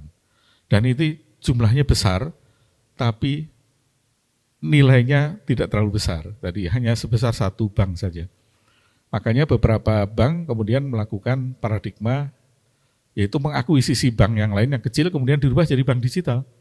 Misalnya Bank Jago itu adalah bank digital, kemudian Bank Jasa Jakarta jadi apa ya bank sekarang jadinya namanya, jadi bank, ya lupa, menjadi bank digital. Sudah ada 3-4 bank digital yang tadinya bank tradisional kemudian dibeli oleh BCA misalnya menjadi bank digital misalnya. Nah karena mereka akan fokus ke keuangan mikro dan UMKM ini. Lanjut. Nah tantangan kedua adalah masalah data dan masalah security dan privacy. Bangsa Indonesia adalah bangsa yang sangat tidak punya awareness terhadap security. Makanya insiden security kita banyak sekali. Saya tadi ngobrol-ngobrol ambil contoh misalnya hampir semuanya kita punya HP, di HP kita ada memory card-nya, saya yakin memory card-nya tidak di-encrypt. Jadi kalau HP kita hilang, foto kita bisa nyebar kemana-mana itu yang kita simpan di memory card tadi. Kalau kita punya flash disk, hampir kita di antara kita tidak akan pernah meng-encrypt flash disk kita. Bayangkan kalau flash disk kita ketinggalan di Starbucks, kemudian diambil orang, isinya bisa dibaca itu. Makanya insiden security di kita banyak sekali.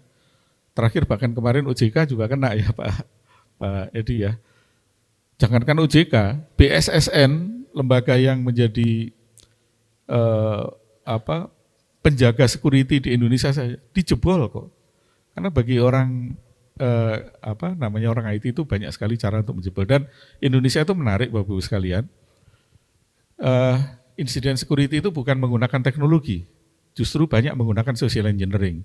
Jadi yang namanya dihipnotis itu nggak ada di Amerika itu. Kita kalau sekolah security di Amerika nggak ada pelajaran membobol security dengan hipnotis, itu nggak ada.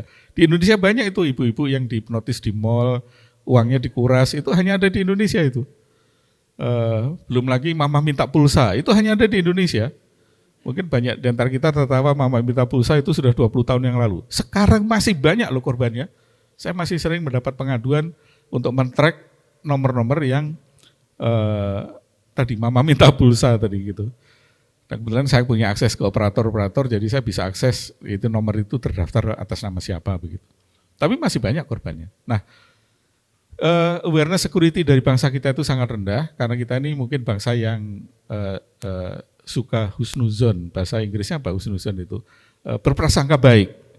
Kita tidak suka berprasangka buruk pada orang, jadi kita anggap orang lain tuh jujur semua, padahal tadi makanya salah satu problem di pinjol itu juga begitu, kita menganggap semua customer kita jujur, ya amblas lah begitu.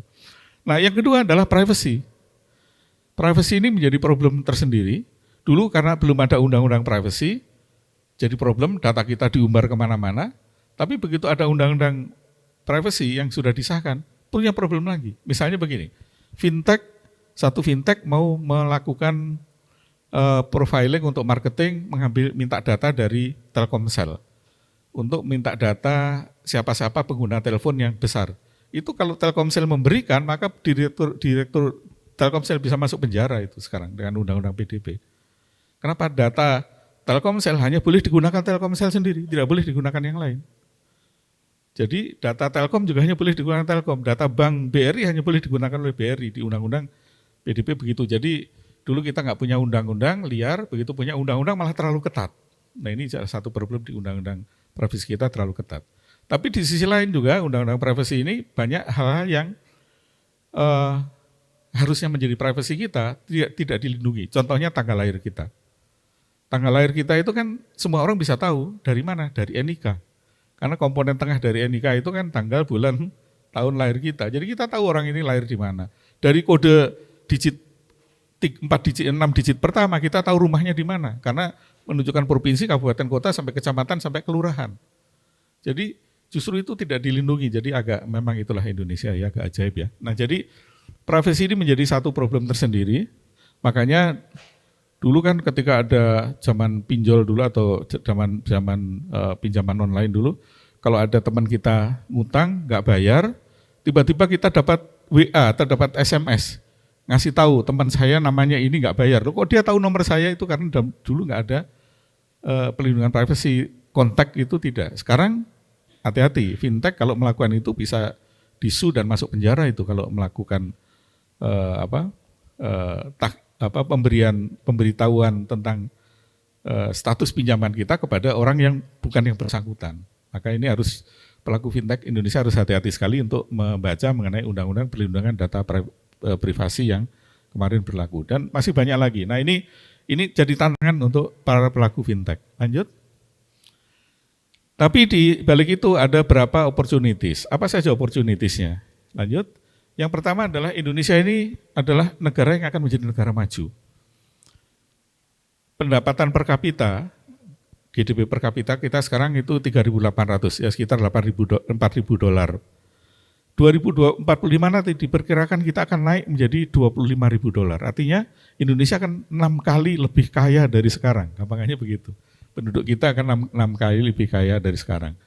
Pendapatan per kapita kita naik, pertumbuhannya juga tinggi, kemudian 2045 itu kawasan timur yang sekarang tidak banyak punya peranan akan punya peranan sangat besar, apalagi nanti kalau ibu kota sudah pindah ke Kalimantan, nanti Jakarta jadi desa ya, nanti ibu kotanya ada di Kalimantan sana, Indonesia Timur diperkirakan akan tumbuh luar biasa, pertumbuhan akan nanti ada di Indonesia Timur, jadi bapak-bapak pelaku bisnis mulai banyak fokus di Indonesia Timur. Indonesia Timur akan menjadi fokus pertumbuhan dan Indonesia akan katanya menjadi negara dengan PDB atau Gross Domestic Product nomor 5 di dunia. Setelah Tiongkok nomor 1 katanya, nomor 2 India, nomor 3 Amerika, nomor 4 Jerman, Indonesia nomor 5 katanya. Sekarang kita nomor 7 posisinya. Indonesia sekarang pada peringkat kalau kita lihat dari Purchasing Power Parity, PPP, kita nomor 7. Nah, lanjut.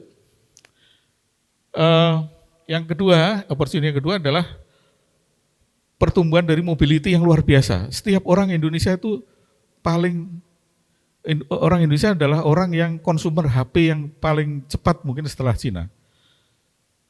Kalau kita di antara kita itu orang Indonesia ya, kalau ada HP baru, besoknya langsung beli. Saya punya teman dari Amerika, dari Australia itu kadang-kadang HP-nya sudah 5 tahun nggak ganti-ganti. Kita ini hampir tiap tahun ganti HP. Kemudian satu orang punya HP lebih dari satu. Ya, ini beberapa pembicara ini HP-nya lebih dari satu. Dan HP yang paling canggih, yang baru keluar pasti ada di Indonesia. iPhone dirilis di Amerika kemarin, besoknya sudah dijual di Indonesia. Nah, jadi pertumbuhan mobility ini begitu besar dan kenapa? Karena dengan adanya cellular phone, kita ini always connected dan kemudian convenience dan sebagainya. Lanjut. Nah, inilah kira-kira potret gara-gara tadi misalnya bahwa total populasi Indonesia ini ada 278 ya kira-kira tahun ini ya. Tahun 2022 ini datanya. Tapi jumlah telepon seluler kita itu 370 juta. Artinya apa? Jumlah penduduk dengan jumlah telepon seluler lebih banyak jumlah telepon seluler kita. Jadi pemakai internet kita sudah 204 juta. Jadi internet zaman dulu adalah barang mahal, sekarang tukang sayur, pembantu rumah tangga semuanya punya koneksi internet semua, bisa WA-an semua gitu. Kemudian pemakai media sosial juga sangat tinggi dan orang Indonesia juga orang yang sangat aktif menggunakan internet. Rata-rata orang Indonesia 8,5 jam dalam satu hari itu connect ke internet. Jadi pada sibuk nonton YouTube dan yang lain-lain begitu. Nah, lanjut. Nah, karena itu Indonesia kemudian kalau kita lihat dari sisi e-commerce misalnya, e-commerce Indonesia itu tumbuh luar biasa. Ya, kita lihat misalnya Tokopedia itu digunakan oleh 158 juta customer di sana. Mereka memang punya sistem pembayaran sendiri ya. Kemudian ada Shopee nomor 2, Bukalapak dan seterusnya. Jadi pertumbuhan e-commerce gitu ya juga sangat luar biasa. Pembayaran online untuk Indonesia itu posisi pertama. Jadi 87% pembelanjaan kita itu dilakukan dengan menggunakan pembayaran online. Apalagi dengan adanya kris QR code yang isu oleh Bank Indonesia memungkinkan semua bank kita bisa membayar menggunakan QR code. Jadi kalau di negara lain itu QR code hanya milik tertentu, sama dengan kita zaman dulu misalnya kalau kita punya uang, ada uang OVO, ada uang GoPay, uang OVO nggak bisa dipakai untuk belanja ke uang GoPay, padahal uang sama harusnya kan. Tapi dengan kris, maka uang itu tidak ada lagi bedanya, semua uang ya uang saja. Tidak ada lagi uang BCA, uang BNI, uang ini semuanya bisa kita transaksikan dengan menggunakan kris. Nah ini merupakan salah satu juga menurut saya tantangan bagi payment gateway. Kris ini karena bebas, jadi diperkirakan kris ini bisa akan mematikan banyak sekali payment gateway karena kalau kita punya e-wallet kan harus ngisi, harus naruh uang di sana. Tapi dengan kris kita kan nggak perlu langsung bisa transaksi saja. Ini mungkin harus jadi perhatian juga ya, menjadi tantangan. Lanjut. Nah, jadi kita lihat memang saat ini 49% dari transaksi kita masih menggunakan e-wallet, kemudian debit card itu nomor 2. Nah, ATM sudah hampir nggak ada, cash sudah tinggal sedikit ya, cash itu sudah, tapi masih ada ya, masih ada sekitar 18%, terutama di daerah-daerah, di desa-desa itu harus masih pakai cash. Saya pengalaman misalnya nggak usah jauh-jauh dari Jakarta ya, misalnya di daerah Purwakarta itu ada berapa warung sate, misalnya kalau kita makan di sana, harus bayarnya pakai uang cash gitu. Tapi masih ada ini, nah ini mungkin jadi kesempatan juga untuk para industri fintech kita. Nah, lanjut. Dari sisi bagaimana awareness dan ownership dari fintech atau komponen fintech dari masyarakat Indonesia. Kalau kita bicara e-wallet itu tingkat awareness-nya 90%, artinya banyak orang tahu lah kalau bicara e-wallet itu ada macam-macam gitu. Dan kepemilikan mereka terhadap e-wallet itu hampir sama, jadi cukup tinggi ini. Mereka tahu e-wallet itu, apalagi e-wallet dengan segala macam convenience-nya, maka orang-orang yang tahu fintech ini tahu tentang memiliki juga. Tapi ketika bicara mengenai mutual fund account atau peer-to-peer lending misalnya, itu awareness-nya banyak tapi masih sedikit pemilik rekeningnya. Kemudian yang lain-lain ya bisa kita lihat di sana, yang juga besar itu adalah digital bank account, yang awareness itu kira-kira 92%, tapi yang memiliki rekening baru 80%. Nah, jadi kalau kita lihat grafik ini fintech masih punya opportunity yang sangat besar, apalagi kalau nanti OJK sudah menerapkan berbagai macam standar, misalnya tidak ada lagi, kan sekarang ini kasus paling besar itu kasus pinjaman online yang jadi kasus di mana-mana itu ya. Tiba-tiba orang, ya bukan salahnya perusahaannya, salahnya konsumernya juga karena tadi masih muda, masih semangat. Jadi kalau utang nggak mikir gitu, tahu-tahu utangnya banyak. Tapi bukan hanya muda saja, saya punya teman seumur dengan saya itu terjebak juga pinjol Pak. Jadi akhirnya nipu teman-temannya gitu, pinjam ke sana, pinjam ke sini untuk nutup utangnya dia. Jadi ini menjadi saya kira menjadi PR penting bagi terusannya bagi regulator. Bagaimana kita bisa membuat fintech itu punya keamanan dan governance yang seperti bank begitu. Kalau di bank itu kan Pak Edi ya, setiap karyawan bank harus punya sertifikat manajemen risiko ya. Pegawai paling rendah sampai direksi itu harus punya sertifikat manajemen risiko. Mestinya di fintech juga begitu. Mudah-mudahan nanti bisa diterapkan, misalnya kalau orang mau buka fintech harus punya sertifikat manajemen risiko. Kalau mau jadi direkturnya fintech harus manajemen risiko sertifikatnya level 5 gitu kayak di bank begitu. Maka kemungkinan untuk governance di bank di fintech itu akan menyamai bank akan lebih baik gitu. Meskipun nanti fokusnya kepada mikro. Saya kira itu slide terakhir ya dari saya. Next. Oh masih ada satu lagi ya. Jadi ini hanya statistik saja bahwa memang ini menunjukkan bahwa tren untuk kenaikan dari transaksi digital itu naik terus memang. Tahun yang lalu naik 66,65%, kemudian nilai transaksinya juga naik 62%. Nilai transaksi lewat ATM naiknya kecil tapi masih ada, sekitar 14%. Kemudian Nah ini yang menarik adalah transaksi lewat kris itu sudah naiknya 290%. Artinya apa? Kris itu sudah banyak diadopsi oleh baik merchant maupun para pengguna. Termasuk di masjid-masjid itu sekarang kalau kita nyumbang itu kotak amalnya sudah ada krisnya di situ. Kita bisa nyumbang pakai uang tapi bisa juga pakai kris ya. Transaksinya sendiri dari sisi volume naik 326%. Makanya kris ini mungkin harus diwaspadai untuk para pelaku industri fintech karena ini menjadi salah satu cara bank untuk fight back untuk mengalahkan fintech dari sisi payment, bukan dari sisi lending ya. Transaksinya juga dulu hanya bisa 5 juta, sekarang kris bisa sampai 10 juta. Jadi kita bisa beli HP pakai kris sekarang. Lanjut. Nah, saya kira ini slide terakhir Bapak Ibu sekalian. Mudah-mudahan ini bisa memberi bekal nanti untuk kita diskusi. Terima kasih Bapak Ibu sekalian. Assalamualaikum warahmatullahi wabarakatuh.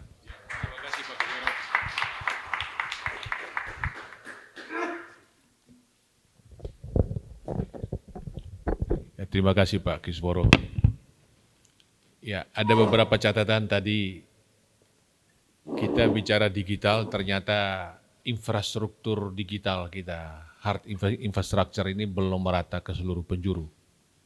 Tadi ada 11.277 desa kelurahan yang masih belum masuk sinyal ya. Jadi bagaimana kita mau fully digital kalau masih daerah yang masih nggak terjangkau ya. Dan kita umumnya masih 3G ya, walaupun sekarang sudah di era 5G ya, masih 3G, bahkan masih ada 2G juga ya Pak ya. Kemudian ditekankan oleh Prof. Marsudi adalah security ya, keamanan itu. Ini untuk pelaku fintech, dan kemudian menggarisbawahi pembicara sebelumnya bahwa pengguna kita harus kritis. Ya. Sebelum saya ke narasumber terakhir ya,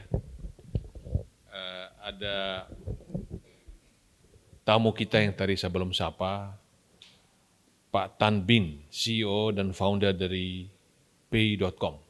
Ada? Ini ya Pak. Jadi mereka menyimak dengan seksama, sudah ada translation-nya, jadi kita bisa bicara dan mereka memahami. Dan tadi presentasi awal penting dari Pak Edi OJK tadi, ada yang belum saya garis bawahi, karena pelaku kita ini ada juga yang bergerak di bidang credit scoring ya. Tadi Pak Edi sebut penyelenggara IKD Inovasi Keuangan Digital ya. Itu salah satunya adalah credit scoring. Dan sudah ada beberapa ya credit scoring, dan itu penting untuk menilai nasabah ya, apakah mereka layak apa tidak. Nah, kita mendengar pembicara kita yang terakhir player ya, adalah Pak Ronald Yusuf Wijaya. Persilakan Pak.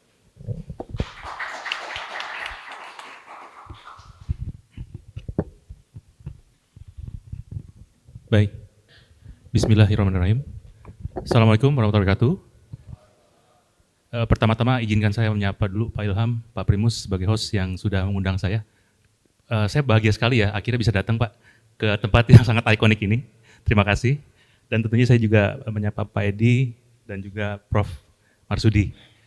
Baik, saya pikir yang disampaikan pembicara-pembicara sebelumnya sudah sangat broad itu ya, sudah sangat komplit. Namun saya sebagai penyelenggara izin menambahkan beberapa hal, ini terkait dengan keadaan situasi fintech di Indonesia. Boleh di next slide? Baik, kalau kami lihat secara industri Bapak Ibu sekalian, memang kita melihat bahwa fintech itu saat ini ada 4 kuadran besar. Yang pertama, yang lahir paling awal itu adalah fintech payment. Dan ini adopsinya mungkin paling besar tentunya, karena sudah lebih awal. Nah, kemudian ada kuadran kedua yang juga sangat berkembang, tadi disampaikan Pak Edi ya sebagai pengawas dan kepala, yaitu keberadaan peer-to-peer lending, yang hari ini kalau kita lihat ternyata datanya yang ilegal per bulan Juni 2023 ada 4.500 pinjol ilegal yang ditutup oleh Satgas Waspada Investasi. Berbanding jauh dengan yang tadi Pak Edi sampaikan, hanya ada 101 yang legal. Itulah kenapa masyarakat hanya lebih paham pinjol ilegal daripada fintech peer-to-peer lending. Makanya ini PR sangat besar sekali. Saya sih berharap kita bisa sama-sama menyatukan bahasa gitu ya. Kalau pinjol berarti ilegal, fintech berarti legal. Supaya masyarakat nggak bingung gitu Pak. Karena terminologi penting sekali. Contoh tadi disampaikan Prof. Marsudi, kita bicara kris. Di tempat lain bilangnya QR. Ya, padahal ini sudah disampaikan Pak Peri sebagai gubernur, bilangnya kris. Jadi orang langsung tahu gitu ya.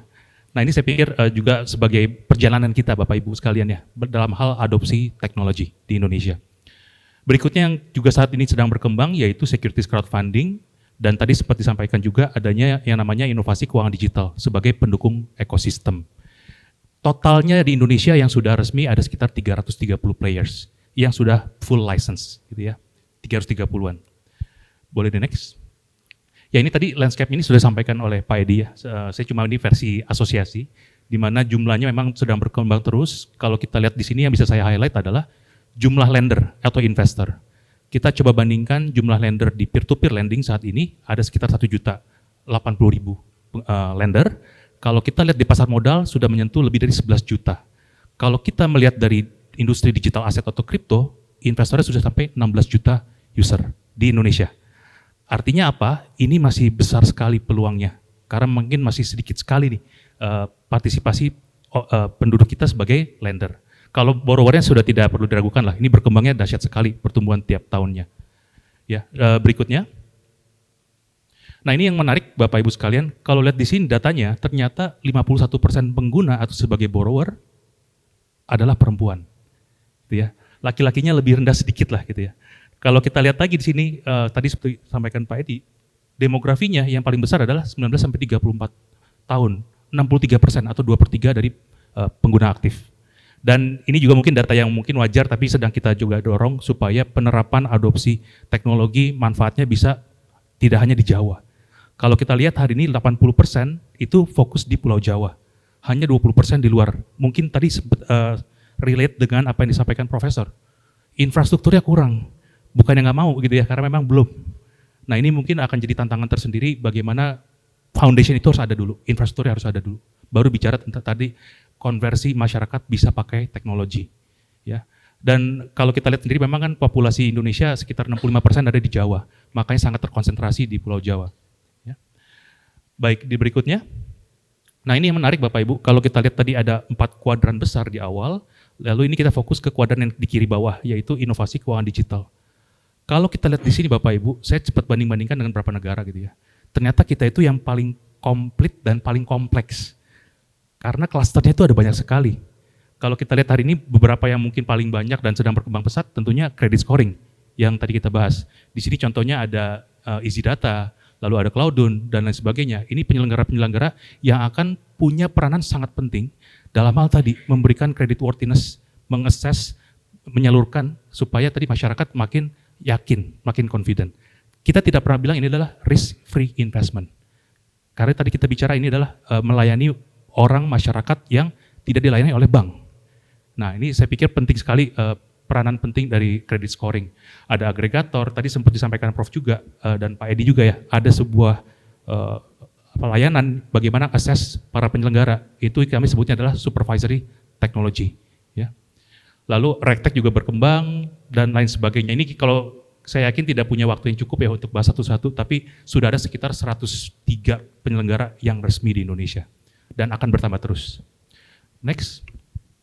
Nah ini slide terakhir saya ingin menggambarkan saja Bapak Ibu sekalian, saya sebagai perwakilan dari Fintech Syariah, mungkin kita bisa bangga ya, karena tahun ini Indonesia naik peringkat Bapak Ibu dari peringkat 4 tahun sebelumnya, sekarang peringkat 3 dunia dalam hal Fintech Syariah.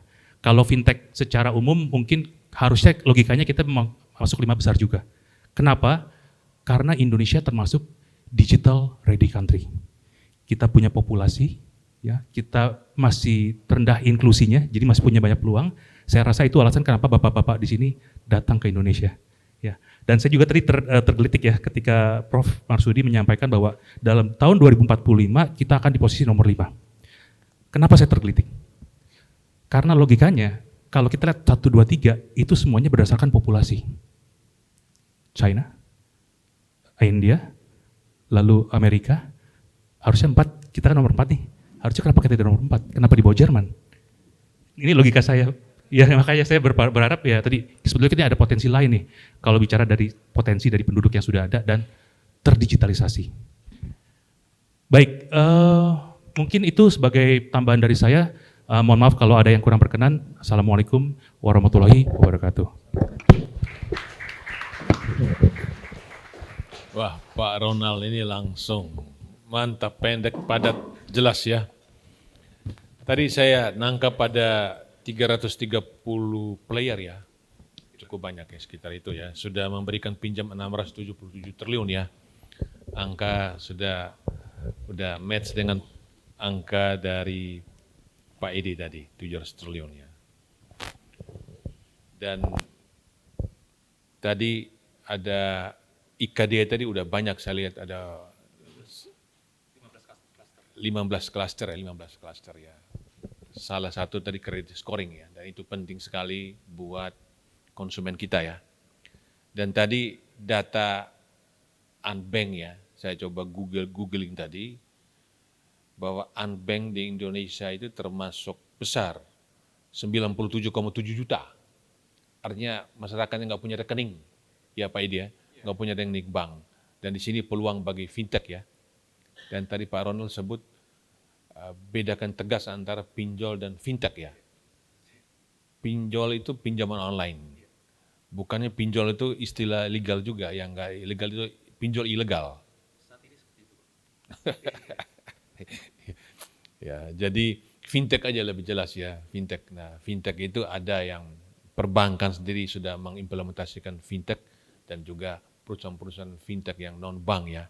Dan untuk melengkapi keterjangkauan bank untuk menjangkau unbank itu. Dan tadi Pak Ilham menyebut bank digital ya. Kalau OJK sudah punya definisi jelas, ada digital banking dan digital bank. Nah, digital banking itu hampir semua bank sekarang kalau nggak mengembangkan digital ya dia tertinggal. Semua digital banking. Tapi digital bank baru beberapa. Sempat booming valuasinya, tetapi di pasar saham harganya langsung ambruk Pak. Ternyata ujung-ujungnya mau digital banking atau digital bank ukurannya adalah berapa nasabah yang Anda jangkau. Satu, yang kedua adalah nasabah yang Anda jangkau itu aktif bertransaksi apa tidak, dan nilainya besar apa tidak. Hanya dengan itu dia bisa dapat keuntungan. Nah, itu sebabnya BRI mempertahankan hybrid itu. Nah, ini sudah dijelaskan oleh 4 narasumber kita. Kita masih punya waktu sampai berapa? Jam pukul berapa? Pukul 12 ya. Wah, ini waktu mahal 20 menit. Kami persilakan untuk bertanya. Tamu-tamu kita silakan bertanya kepada regulator kita, terutama, dan kepada pakar kita dari BRIN. Silakan. Ini ada mikrofon. Ada. Silakan. Silakan bertanya. Silakan Pak. Ada mau bertanya?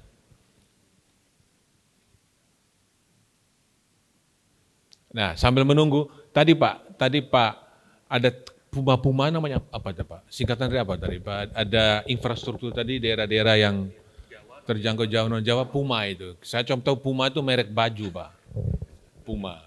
Apa itu Puma tadi Pak? Tadi Puma tadi Bapak tulis. Tadi Pak Iman tanya, kok Puma apa itu Puma? Jawa non Jawa Puma. Non Jawa Puma. Pak Agi gimana Pak Agi? Pak Agi mau jadi juru bicara juga boleh Pak? Gak apa-apa Pak. Bertanya Pak. Mumpung ada regulator. Pak Edi datang khusus mau menjawab pertanyaan Anda semua. Assalamualaikum Pak Edi, saya Agi nih Iya. Pak. Ya.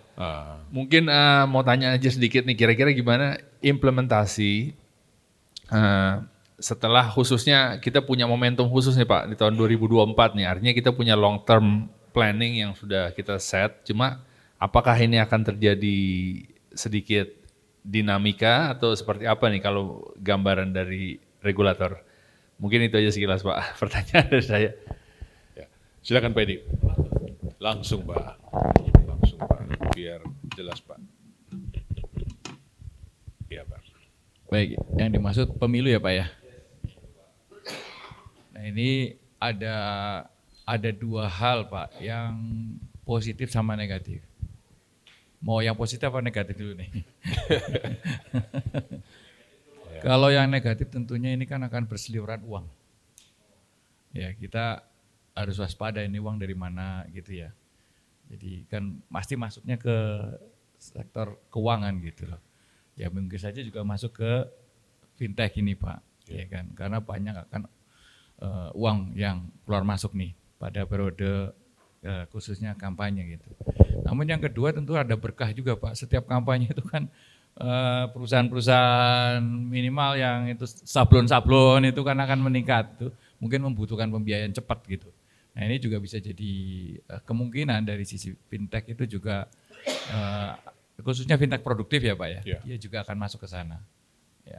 Jadi saya pikir kalau dari kami lebih memantau pertama tadi dengan perputaran uangnya tadi, tentu kita kerjasama dengan Bank Indonesia juga secara national weight-nya gitu ya. Kemudian kita akan koordinasi dengan kantor-kantor OJK di daerah untuk memastikan pertama uang yang beredar cukup, kemudian yang kedua juga jangan sampai ada uang-uang yang tidak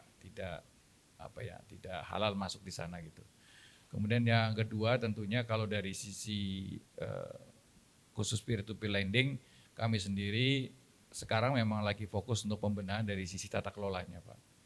Jadi memang kita berharap dengan tata kelola yang baik, yang kuat, maka industri ini menjadi tahan banting dan bisa memanfaatkan peluang yang ada. Saya pikir itu sih Pak. Ya. Terima kasih. Kalau tidak ada pertanyaan, saya yang bertanya Pak. Buat Pak Edi Pak.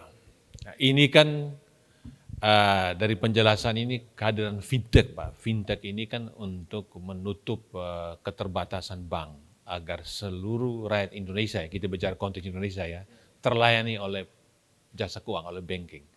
Jadi mereka bisa menitip dananya dan mereka bisa meminjam untuk kebutuhan mereka yang konsumtif terutama yang produktif, kan begitu kan Pak.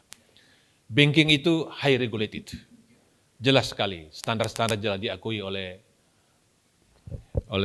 semua orang dan khususnya Pak Marsudi tadi kan. Bank itu sangat regulasinya sangat prudent Pak. Pak Edi dari Bank Indonesia, prudential banking itu sudah diakui. Belum, bukan tidak Pak, ya Pak Ronald, belum dengan fintech Pak. Nah, tapi fintech sudah menuju kemajuan, buktinya sudah memberikan 700 triliun ya. Nah, itu sudah hampir, sudah 10% Pak dari bank Pak. Padahal baru berapa tahun tadi? Belum sampai 20 tahun Pak. Baru 7 tahun ya. Nah, berarti 1 tahun 100 triliun Pak.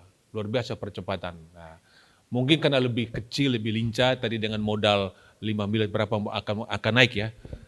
Tadi saya catat tadi permodalan itu 2,5 M nanti sampai ke 25 M ya. Nah, sedangkan bank tadi Pak Marsudi, buku itu udah lewat Pak. Sekarang sudah zamannya KBMI, kelompok bank menurut modal inti. Paling rendah itu yang KBM 1 itu 7T Pak. Di bawah 7T dia out Pak, masuk fintech dia Pak. Kan begitu kan Pak. Nah, jadi bank harus modal besar kan gitu kan Pak. Pertanyaan saya adalah, setiap bank sekarang mengembangkan fintech juga Pak. Nah, kemudian fintech yang memang ya stand alone, yang tidak bagian dari bank. Dan bank juga bekerja sama dengan fintech-fintech yang ada. Nah ini bagaimana ke depan ekosistem keuangan kita, kompetisi antara fintech yang stand alone dengan banking, dan kemudian bank yang sudah merangkul fintech juga. Bagaimana ke depan, tapi ujung-ujungnya adalah bagaimana agar setiap konsumen rakyat Indonesia itu punya akses pada keuangan dan mereka makin sejahtera Pak. Itu Pak, silakan Pak. Baik, terima kasih. Kami sebagai regulator ingin memastikan bahwa semua industri itu bisa tumbuh berkembang secara sehat. Demikian juga persaingannya juga sehat. Jangan sampai kemudian terjadi keen competition, saling menjatuhkan perang harga, akibatnya nanti rontok ini sistem yang sudah kita bangun. Oleh karena itu memang kami selalu menekankan penerapan tata kelola yang baik di semua jenis dari jasa usaha. Walaupun bank gede dari sisi P2P lending kecil, tapi kan kita lihat bedanya begini, kalau bank itu terekspos credit risk, ya. Kalau peer-to-peer lending enggak, karena dia platform saja. Jadi risikonya itu masuk ke si lender, sehingga beda. Kenapa kemudian modalnya juga nggak perlu segede dari perbankan. Karena perbankan itu menghimpun dana pihak ketiga, risikonya di dia. Nah kalau peer-to-peer lending tidak. Tapi modalnya kita komitmen untuk tingkatkan. Kenapa? Agar IT-nya kuat. Ya, kan kekuatan di fintech itu kan di IT-nya. Maka IT-nya harus kuat, maka setiap periode Pak, kami itu melakukan uji secara online mengenai kemampuan dari masing-masing IT dari semua platform. Bahkan kami kadang-kadang secara sembunyi-sembunyi ngecek pura-pura jadi nasabah gitu ya, untuk tahu ini sistemnya jalan atau enggak gitu. Jadi memang itu. Jadi tata kelolanya tentu kita akan tetap harus tinggi Pak, tapi dengan karakternya masing-masing. Jadi kita nggak bisa memasakkan harus sama dengan bank. Kalau sama dengan bank maka tujuannya berubah.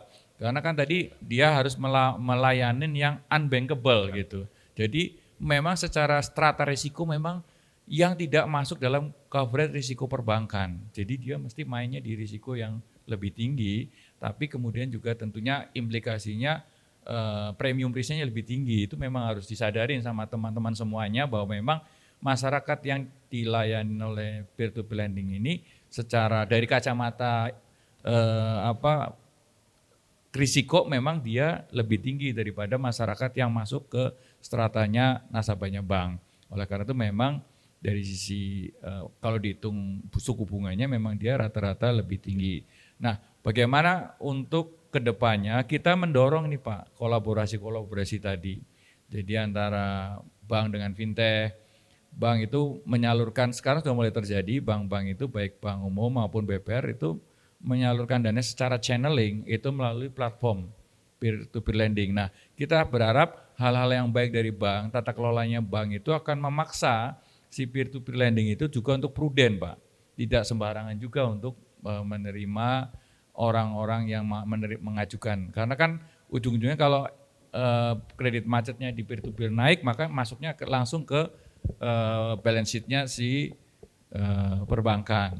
Jadi memang kita arahkan ke sana dan kalau kita lihat trennya di negara-negara lain, misalnya kerjasama dengan perbankan itu memang trennya ke sana. Termasuk di China sendiri itu kalau kita lihat peer-to-peer lending-nya banyak disupport sama perbankan. Jadi kalau GCG kita tetap akan tingkatkan, bahkan karena GCG-nya itu basis teknologi maka kita akan menerapnya GRC tadi Pak.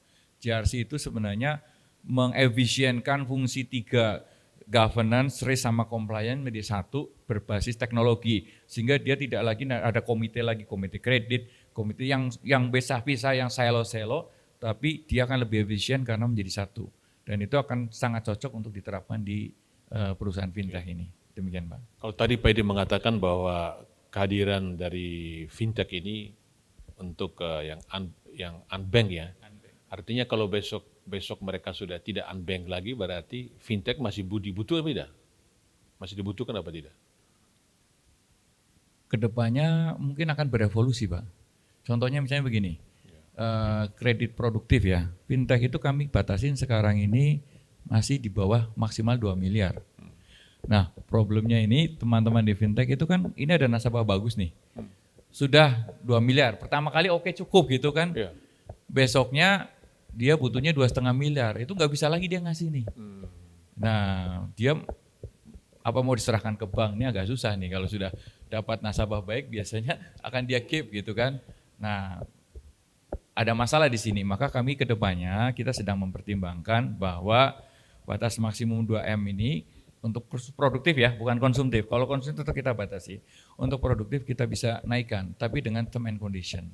Itulah nantinya Pak, kalau memang sudah terjadi tren ke arah ke sana Pak. Tapi untuk sekarang kan masih ada sekitar berapa tadi Pak? 4,6 triliun yang masih dibutuhkan untuk masuk sektor UMKM. Tapi kedepannya kami ngarah ke sana untuk produktifnya. Kemudian Pak, dari data Kemenkop Pak yang dari sekitar 63 juta usaha mikro ya, kalau naik ke UMKM ada 66 juta, itu baru 15 juta yang sudah digital. Itu OJK bagaimana membantunya agar? Ya, jadi gini, OJK itu kan tidak cuma punya peer to peer lending Pak. Okay. Dia punya ada BPR, ada lembaga keuangan mikro yang di daerah-daerah Pak. Bahkan ini dengan amanat Undang-Undang P2SK ini, Undang-Undang Pengembangan dan Penguatan Jasa Keuangan ini kan kita juga akan diamanain koperasi Pak. Koperasi yang karakternya open loop, artinya koperasi jasa keuangan yang tidak hanya melayani anggota Pak. Itu by undang-undang nanti akan dipindahkan pengawasannya ke OJK dari Kementerian Koperasi. Jadi nanti Kementerian Koperasi fokus kepada koperasi yang hanya melayani untuk anggotanya saja. Nah, limpahan ini akan memberikan pilihan lebih banyak kepada masyarakat yang dia butuhkan seperti apa, karakternya seperti apa, itulah yang akan kita berikan. Yang penting dari kami bahwa semuanya bisa tumbuh berkembang dengan sehat, tata kelolanya baik, dan pelindungan konsumen juga terjaga. Demikian Pak. Terakhir Pak, untuk kredit scoring, keberadaan kredit scoring itu bagaimana panduan dan harapan OJK agar kredit scoring yang ada betul-betul memberi manfaat kepada para pengguna? Iya Pak, kami mensyaratkan semua platform itu memiliki mekanisme kredit scoring Pak. Hanya memang tentunya jadi standarnya belum sama ya. Nah kedepannya tentunya akan bagus ya Mas ya. Mungkin asosiasi juga bisa memfasilitasi agar kredit scoring misalnya A di perusahaan fintech A itu sama dengan A di perusahaan fintech B gitu. Selama ini kan kita serahkan kepada masing-masing. Jadi yang namanya layak untuk perusahaan A dengan perusahaan B tidak sama. Nah saya pikir kedepannya biar standarnya sama, mengarahnya juga diarahkan standarisasi. Tapi ini pelan-pelan Pak, ini juga jangan sampai fintech ini juga over-regulated Pak. Nanti kalau over-regulated dia nggak bisa jalan, nanti dia terjebak dengan kerangka pengawasan kayak perbankan misalnya. Jadi tetap harus dia fleksibel untuk pengembangan, tapi pelan-pelan kita barnya kita naikkan terus sejalan dengan tingkat kedewasaan dari industri itu sendiri. Kira-kira begitu Pak. Ada berapa Pak kredit scoring sekarang perusahaan? Hampir semua fintech harus punya Pak. Punya sendiri, oh punya. Yes. Semua harus kita memiliki secara internal ya. Nah kalau eksternalnya silakan aja dikembangkan kalau mereka mau pakai gitu ya. Jadi ada yang stand alone juga, yang terpisah ada juga. 20 stand alone. Oke. Iya. Jadi mereka bisa pakai jasa dari credit scoring pihak ketiga atau dia sendiri membangun sendiri. Itu dipersilakan Pak. Artinya fintech-fintech yang tidak pakai kredit scoring ada penalti atau apa dari Oh OJK? tidak boleh Pak, harus ada. boleh. Kalau ada kita tegur Pak. Tegur lah. Iya, harus kita tegur. Karena memang itu intinya Pak. Bagaimana dia menilai si nasabah kalau nggak ada credit scoring gitu. Jadi memang harus. Jadi dia IT-nya kita melakukan uji tes secara real time online jalan enggak. Kemudian yang kedua dari sisi credit scoringnya jalan atau tidak. Itu persyaratan minimal untuk mengelola sebuah peer-to-peer lending Pak. Setelah tegur ada pencabutan nggak kalau memang nggak jadi-jadi? Oh iya, jadi tahapannya kalau di OJK nomor 10 tahun 2022 itu ada sanksi administrasi peringatan 1, 2, 3 nanti penghentian kegiatan usaha. Kalau tetap pembelian kegiatan usaha itu mereka nggak boleh lagi nyalurkan dulu untuk memperbaiki dulu Pak. Kalau secara 6 bulan mereka kemudian tidak selesai, ya kita ke langkah berikutnya sampai dengan pencabutan izin usaha. Makanya kan cukup banyak yang dicabut Pak. Ya. Terima kasih Pak. Terakhir masing-masing menyampaikan sesuatu yang penting buat audiens semuanya. Saya mau Pak, oh ada yang bertanya? Silakan Pak. Silakan Pak. Ada yang bertanya? Yes, thank you everyone for sharing. Actually, I'm sorry using English. Fintech business or industry is a highly regulated industry. And over the past few years, maybe 6 or 7 years, the government or the regulators issued a lot of different licenses. But for the newcomer, especially with the newer technology, newcomers, new players in the market, it's really hard for them to start, right? So does the OJK or the government or the regulators have any new plan to support the new players in the market to accelerate the technology involvement and innovation? So that was my question. Oke Pak, silakan Pak Edi Pak. Ini penting Pak. Thank you very much. OJK always support the development of this industry, the financial industry, and we will focus on the transformation into the digital. So actually for our roadmap, OJK roadmap for the next 5 years, that we are focused on two things. First, digitalization. Secondly, to achieve sustainable development goals. So there are two big issues that we want to achieve for the next 5 years. First is to support government to achieve sustainable development goals, including climate change. Therefore, we also, in the a couple of weeks ago, we launched the carbon trading in our capital market. And secondly, we also push them to go to the digital. So according to the how to support the marketplace, for example, or e-commerce, of course they can use it, but with the prudential. Yeah. So we give options, many options to the e-commerce, for example, to use the platform they want to use. If they want to use like insurance, so if we see in our e-commerce, for example, like in Tokopedia and other, there are now if you buy something, there is option you want to use insurance or not. So if we see go deep, the insurance can come from the digital also. So for the payment system also. So we give many options for the e-commerce to use financial institution in Indonesia. So this is my answer. Hopefully can fit your question. Thank you. Okay. Any questions? Oh ya, silakan. So thank you for your presentation. It has been very informative and helpful. I actually have two questions. So the first one is that we're trying to understand the cross-border landscape, cross-border payments, settlements, fintech. You have any restrictions on foreign exchange? What are the regulations like? And the second question is about the emerging technologies like Web3, blockchain, crypto-based applications. So I'd like to hear your perspectives on the market opportunities and also the regulations. Thank you. Ya, Pak Ide lagi Pak. Iya Pak. Okay, thank you very much. So the first question according to the cross-border, yeah. So first, when you have business in Indonesia, you have to put your IT in Indonesia, because we want to also make sure the IT risk management is proper enough.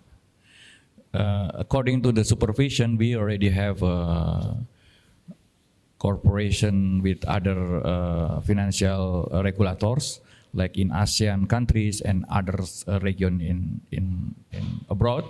So to increase the capacity of our to supervise, because like now many banks in Indonesia owned by international investor, as well as in peer-to-peer lending also owned by foreign investors. So to supervise them, we have cooperation with other regulators, such as with MAS, yeah, with PNM in Malaysia and other regulators. So this is the first question. According to the second things about the crypto, yeah.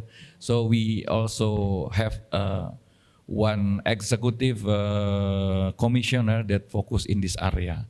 So this is also new, or the board of commissioner in OJK. We have a new one of the executive commission that focus on digital innovation and cryptocurrency.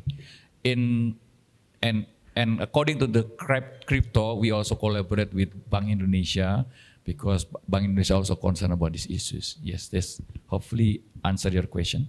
Thank you. Okay. Any questions? Ya, kalau tidak, saya pikir kita sudah pukul 12. Silakan dari Pak Ronald, Pak Ilham terakhir untuk menyampaikan terakhir dari diskusi kita ini tentang implementation digital finance dan beyond. Silakan, Pak. Baik, dari saya karena sebagai pelaku ya, saya pikir kita semua di sini termasuk regulator dari BRIN juga dari cendekiawan juga. Ini kita memiliki peranan yang sangat penting untuk menentukan arah ke depannya digital finance di Indonesia paling tidak. Nah ini makanya kita berharap di asosiasi juga mempunyai komunikasi yang baik dengan regulator dan bisa saling support, dan dalam hal ini tentunya kami tidak bermaksud untuk menyaingi perbankan. Bahkan saya pernah bilang kami tidak mungkin menyaingi bank. Kenapa? Kami transaksi lewat bank. Justru kami komplementari bank. Nah, jadi kita mengajak di sini sistemnya teknologi sebagai tools untuk kolaborasi. Terima kasih. Ya. Baik Pak, silakan Prof. Jadi kalau kita bicara mengenai fintech di Indonesia, masih banyak PR yang harus, atau pekerjaan rumah yang harus kita kerjakan, karena masih banyak tantangan juga. Tapi opportunity-nya besar karena ekonomi Indonesia dan Indonesia akan menjadi negara besar. Terima kasih Pak. Prof. Marsudi, silakan Pak Edi. Komitmen kami sebagai regulator tentunya agar kita memiliki industri yang sehat, industri jasa keuangan yang sehat, yang kemudian berkontribusi pada pertumbuhan ekonomi, kemudian juga melindungi konsumen dengan sebaik-baiknya. So welcome global investor to Indonesia. That's our commitment. Thank you very much. Ya. Silakan Pak Ilham. Terima kasih Pak. Saya kira tidak banyak lagi yang saya bisa tambah ya, semuanya sudah dinyatakan. Tapi pada umumnya saya kira kalau kita bicara mengenai teknologi atau apalagi digital technology, itu dalam aplikasi apapun termasuk fintech selalu mendorong adanya kolaborasi. Kemudian dia juga membuat kita lebih kreatif, dan nanti juga membuat kita lebih inovatif mencari solusi terhadap tantangan-tantangan yang kita selalu hadapi, dan selalu ada yang baru lagi. Jadi menurut saya fintech atau digital technology pada umumnya itu adalah satu tool ya, untuk kita bersama-sama mencari satu kehidupan buat sebanyak mungkin orang dengan kualitas hidup yang setinggi mungkin. Ya, saya kira itu yang paling penting. Jadi tapi ya yang tadi saya katakan kolaborasi, kreativitas dan inovasi, yaitu didorong dengan adanya digitalisasi. Ya, tapi tentu kita selalu harus memperhatikan itu, dan cita-cita itu ya tetap harus kita pertahankan. Selain dari itu saya juga ucapkan banyak terima kasih kepada para pembicara lainnya dan juga para tamu yang telah hadir hari ini, dan mudah-mudahan insya Allah diskusi seperti itu bisa kita lakukan bersama-sama, sehingga kita bisa mendapatkan pengertian dan pemahaman yang sebaik mungkin untuk bidang-bidang yang penting ini. Terima kasih Pak. Terima kasih Pak Ilham.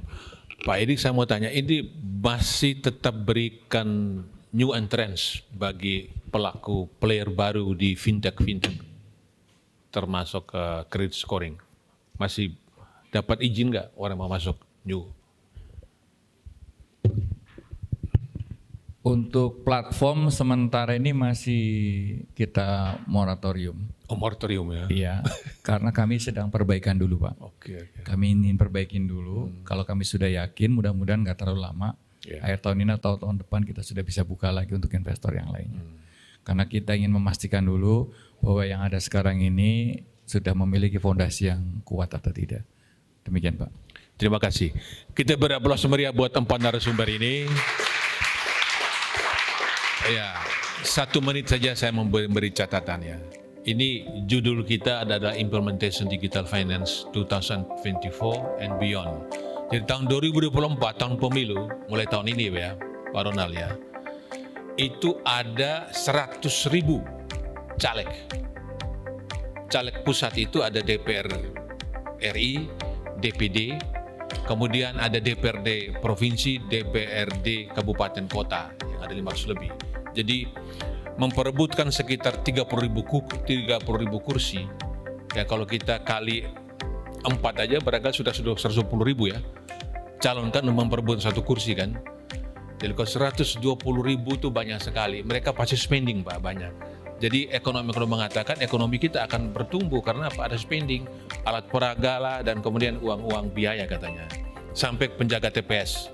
Dan ini menurut saya fintech akan tumbuh. Menurut saya kan fintech tumbuh kan, itu tahun politik ya. Kemudian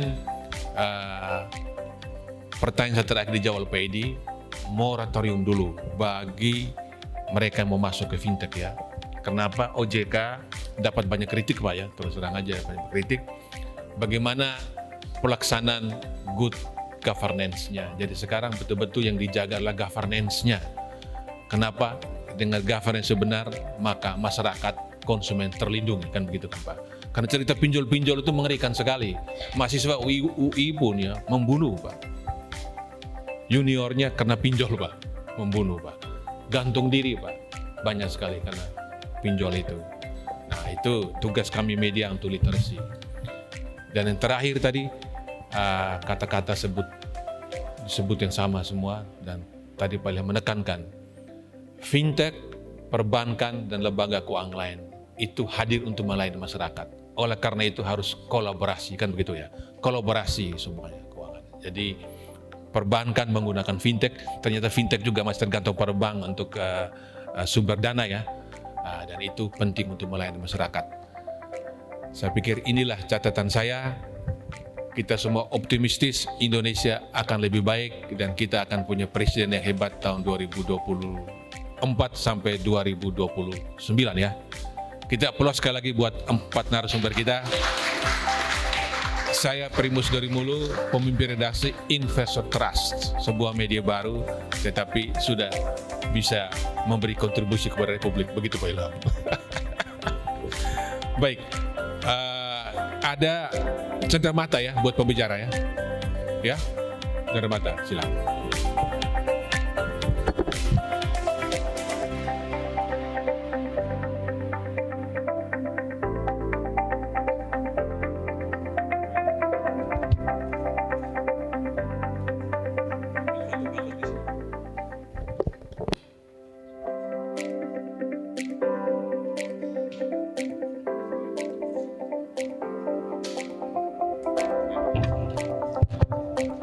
Jadi ini Habibie and Aunin Library. Pak Habibie ini dinobatkan oleh bangsa Indonesia sebagai bapak teknologi. Jadi kalau kita bicara tentang fintech, teknologi digital, tepat kita diskusi di library ini. Sekarang saya memberikan cenderamata kepada narasumber.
Kita foto bersama. Jadi Pak Ilham adalah prespon kami Pak, Presiden Komisaris dari Investor Trust. Pak rekan saya Pak Sajin Gopalan ikut.